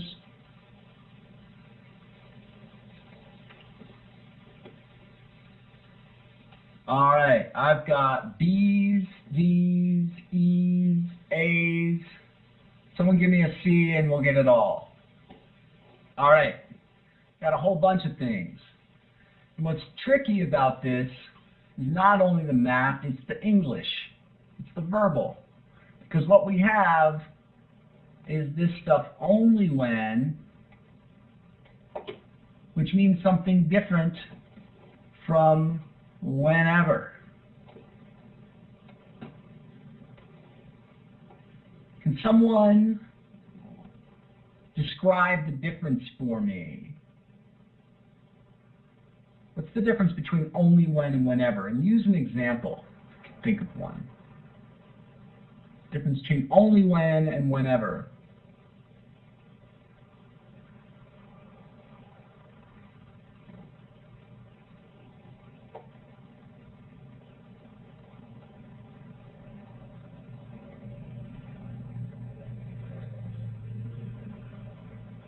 I'm not getting responses. Let's take this example. Whenever it rains, the streets are wet. Or when the streets are wet, whenever it rains. Let me type that in. The streets are wet whenever it rains. Is that true or not? Give me a smiley face or a thumbs down. Smiley face. Come on now. People on the East Coast, got to dig deep. You're about to hit midnight. Yeah, that's always true. So every time. Now, what if I wrote the streets are wet only when it rains? Is that true? Show me. I'm getting thumbs down. I'm getting confused faces. Exactly. So only when is a tougher condition to meet. It means not only that the streets would be wet when it rains, but it would mean that when it doesn't rain, the streets are not wet. But you could have someone doing street cleaning or something like that, right? So only when is a tougher condition. It means both ways. The streets are wet when it rains, and the streets are not wet when it doesn't rain. So I notice on the first one here, let me go ahead and set it up. N plus 1, N plus 2. And I want to do a kind of combination, not necessarily pick numbers yet, but I'll do the EO thing. This is a great problem that pulls together a lot of stuff. So, whoops, let me use actually a line. So, if I'm going to do the even and odd for the first few, then I'd put in E and an O, because that one's going to be odd then if I chose E. And the product of even times odd times even will be even. That, however, does not rule out A, because I have to check the opposite case. When N is odd, do I not get an even number out? And the answer is, let's see. I get odd times odd in my beautiful little diagram there, and I get the product is again even. So there's always an even integer in this little set of 3. Either n and n plus 2 are even, or n plus 1 is even, so the product is always even. Does that mean it's even only when n is odd? Heck no. Does it mean it's even only when n is, I'm sorry, I said B. Even only when n is odd? No. Even only when n is even? No. Odd? It's never odd. So I can get rid of A, B, and C on the strength of this little chart alone. Notice again, it allows me to put my thinking down on paper and then attack the difficult logic here. The product works out to be always even, so none of these fit. Now I've got to actually do something about divisible by 3, divisible by 4, and here I might actually test a number. So I might pick, say, 2. That's 2, then that's 3, then that's 4. The product would be 24. I could even pick another number. I could pick 3, 4, 5. I get the product 60. You get stuck, pick numbers and use it to find the pattern. Notice, divisible by 3, not only when n is odd, it's also divisible by 3 when n is even. In fact, it's always divisible by 3. Why? Because in a series of 3 consecutive integers, I'm always going to pick up a multiple of 3. I'll go ahead and highlight them. Here's a 3. There's a 3. I don't have a 3 anymore. It fell off the front, but now I pick up a multiple of 3 on the back end. There's no way to have a set of 3 consecutive integers and not have a multiple of 3 in there. So that means I'm always going to be divisible by 3. So that means at this point I should be picking E if I'm stuck for time. But I could prove E as well. Divisible by 4 whenever n is even. So I'm back to this case up top, which I've already written down. I can think about it again. Divisible by 4, well, I've got an even number here, which means divisible by 2. I'm multiplying by another even number, also divisible by 2. That means that the product is not only even, it's got at least 2 2's in it. So I know I'm divisible by 4. The answer on this one is indeed E. That doesn't mean that it's definitely not divisible by 4 if n is odd, because notice that the case with n equals 3, I had a 4 in the middle. It wasn't on either end, but I had a 4 in the middle. That is not ruled out, though, it's not covered by the E case. All I'm looking at is the n even. The whenever case is just look at whatever the condition is. The only when thing means I got to look at the other side, too. Questions on this one? This is a tough problem. A high number like this means it's tough. This is a 700 level plus problem. Ganesh is asking a great question. If this said divisible by 3 whenever n is odd, the answer would be yes. D would be correct. So it all revolves around this whenever versus only when. And that's why it's so important to write down your cases. Let's do, I know we're at 12:02 by my clock, so I just want to do one more problem on exponents and roots. And so sorry to go over slightly, but I just got to give you this stuff. Here it is. One last problem. Go for it. 2 minutes.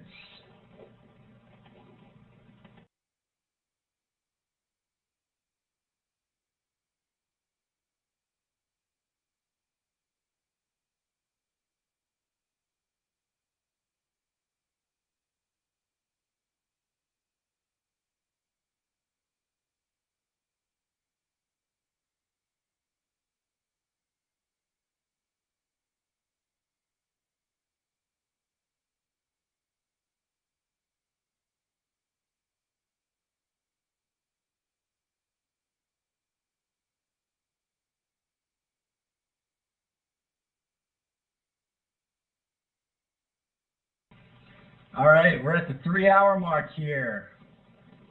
I know it's tough, and then you get hit by one of these, but that's what the GMAT's going to be a little bit like.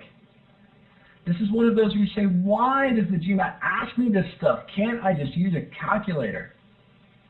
Wouldn't I ever use a calculator in just real life? Yes, you would. I know.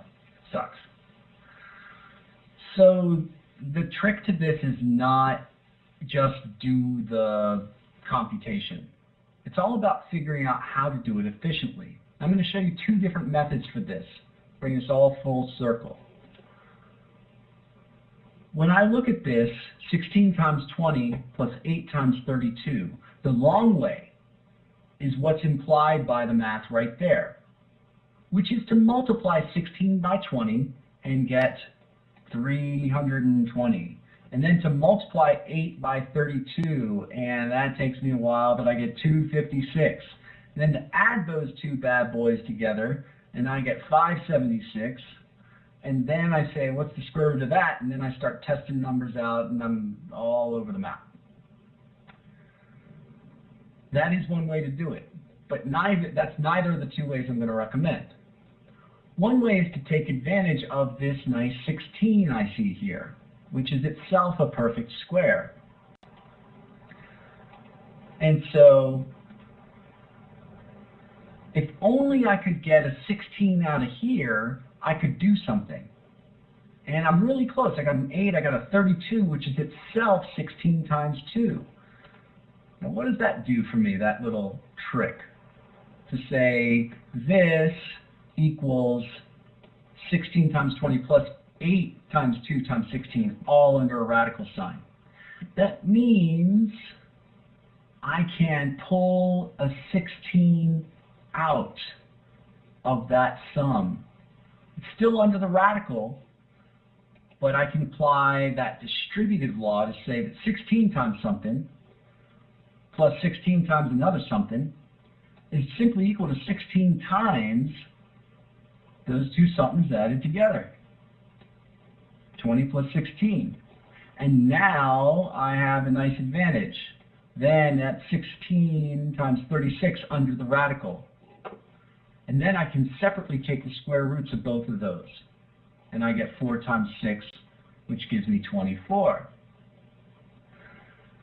Now I got to be honest, that's one of those kind of like tricks you see, and if you see it, you see it. If you don't, you don't. So a go-to method needs to be there as well. If you see this, great. This will get you there pretty quickly, and I want you to learn this one. But I also want you to think about primes, taking us full circle back to primes, and writing the prime factorization of each of the numbers 16, 20, 8, and 32. Now you're going to write those with exponents. 16 has 4 2's in it multiplied together, so it's 2 to the 4th. 20 is 4 times 5, or 2 squared times 5. So I get 2 squared times 5. Again, apologies for the third grade writing we always have here when we're writing with this pen. 8 is 2 cubed, and 32 is 2 to the 5th. Now, this is taking us in the direction of knowing exponent rules. But, guess what? You need to know the exponent rules. Thank you, Emily, for doing the substitution there. So, one of the exponent rules is that when you have two bases that are the same, and you're multiplying this term by that term, 2 cubed times 2 to the 5th is then 2 to the 8th. And I'm going to write that over on the right-hand side. I'm going to write it huge. 2 to the 8th is what 8 times 32 is. And why on earth would I do this? And the first part is going to be 2 to the 6th times 5. Again, I know it's messy, but I hope you can read that. So 2 to the 6th times 5 plus 2 to the 8th. Now what I can do there is, and again, this is all under the radical sign, I have a common factor of 2 to the 6th. That is, there are 6 2's all multiplied up in both of those. 2 to the 8th is 8 2's all multiplied together. So that means there's 6 2's multiplied together in that. So I can factor it out to 2 to the 6th, and I'm now jumping down below, times what's left, which is 5 plus 2 squared. Hang in there, almost there. And that's when I've pulled out a 2 to the 6th. Now, what are each of those pieces? The first part, I'm going to write a root around 2 to the 6th. 2 to the 6th. And then the second part, 5 plus 2 squared, which is just 4, becomes the square root of 9. Square root of 2 to the 6th is 2 to the 3rd, which is 8. And then the square root of 9 is 3. That works out, obviously, again, to the same answer. Whoa! Let's just quickly take a look at that. That seems like, man, if I could do this way with the 16th, so much nicer, so much better. I agree. This seems like a long way around and more complicated. But you know what? You do need to know how to manipulate exponents and manipulate roots. I've only done one problem tonight, but it's a very, very important area on the GMAT, so don't omit it. Try working through this method, even if it takes you longer, just so you make sure that you know how it works, that you can convert 16 to 2 to the 4th, etc. You can do these prime factorizations. You can combine those up into 2 to the 6th times 5 plus 2 to the 8th. You can pull out a common factor down here of 2 to the 6th, and then finally get to the right answer. Might not be your favorite way for this problem, but it is a very good way to force yourself to get to know your exponents. So I could do one more. I know I hate to do it. There's one other problem that I wanted to do. Give me a smiley face, or you know what? All right, we're doing it. Okay.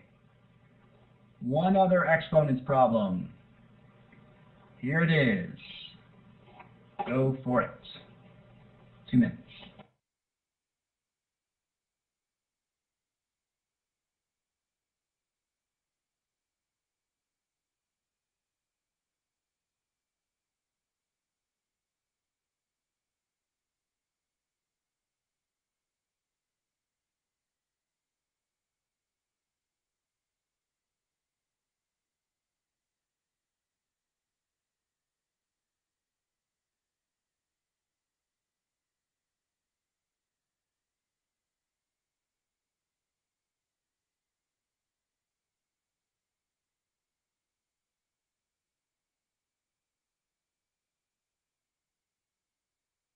And I'm only seeing answers from a few people, which either means we've, beaten the tar out of you, or you don't know the exponent rules yet. All right, now I'm seeing some more answers, cracking the whip through the internet. So the go-to method on this one, there are some shortcuts, but the go-to method is, again, break it down to primes. So let's see how it is. First, you write each piece as its prime factors. So 20 to the 5th times 5 to the 10th times 8 squared all over 10 to the 5th is equal to, let's do the top, 2 times 2 times 5 to the 5th, or 2 squared times 5 to the 5th, over 2 times 5 to the 5th. And then you can write it as such. You apply each of these exponents in, so you get, say, 2 to the 5th here, 2 to the 5th here, or you could have written that as 2 squared, in which case this would be 2 to the 10th, those two things combined. 8 is 2 squared, or 2 cubed, so 2 cubed squared is 2 to the 6th, and now we start canceling things out. So here, what to cancel, we get this guy goes, and we're left with 5 to the 10th by itself, and 2 to the 5th times 2 to the 6th, which gives us what? 2 to the 11th times 5 to the 10th. You might have spotted a shortcut in there. When we have something like the first part of this, which I will circle in my beautiful blue pen, when we have something like that where we've got 20 and 20 is divisible by 10, and on top of that we have the same exponent, then what happens is this sort of thing will always happen, where the 2's will cancel because 2 to the 5th will cancel with that 2 to the 5th. This 5 to the 5th will cancel with that 5 to the 5th. Essentially what we can do is just say 20 to the 5th divided by 10 to the 5th is the same thing as 20 to the 5th, I'm sorry, 20 divided by 10, that whole thing to the 5th power, which I will do in blue pen again. So 20 divided by 10 just gives us the 2. So that's a shortcut you can use, and Emily's put it in the board. But if you didn't spot that, and I'll be frank, I did not spot that the first time I did this. I just went mechanically to a method like this. Bang. You got to be able to bang through this one. And I recommend that you can come back to this problem, watch the recording again, and go close to the end, and just work through it in a few days. And try to get it down to a minute, maybe a minute 30. But this has got to become pretty automatic. Work through these last couple of problems again, so that you practice these exponent rules, and you practice breaking things down to primes. So again, on number properties, we've got this tension between theory and numbers. Let me just say, theory is generally faster, not as error-prone, but you've got to actually learn it. Picking numbers, the advantage is it's mechanical. You've done it. You've done arithmetic all your lives. It's easy to understand, but it can lead to some errors if you don't do the arithmetic right. You could miss some cases as we've talked about, and in fact on some hard questions it can be tough. But we've seen cases even with the hardest questions where picking numbers is actually a pretty good way to go in conjunction with theory. So be ready to go back and forth. So with that, we'll end the recording, and we'll stick around to answer any questions. But thanks everyone for staying over a bit. Those on the East Coast, welcome to Thursday, and those on the West Coast, have a great week. Got a lot of work to do this coming week, and go onto the website and download a handout on reviewing your work. I'd like to make sure that you go to the course downloads page and make sure that you review your work correctly. So take a look at that handout. It's just some thoughts and ideas on how to do it. You want to make sure that's in your inbox. So we'll see you in a week. Thanks, everyone.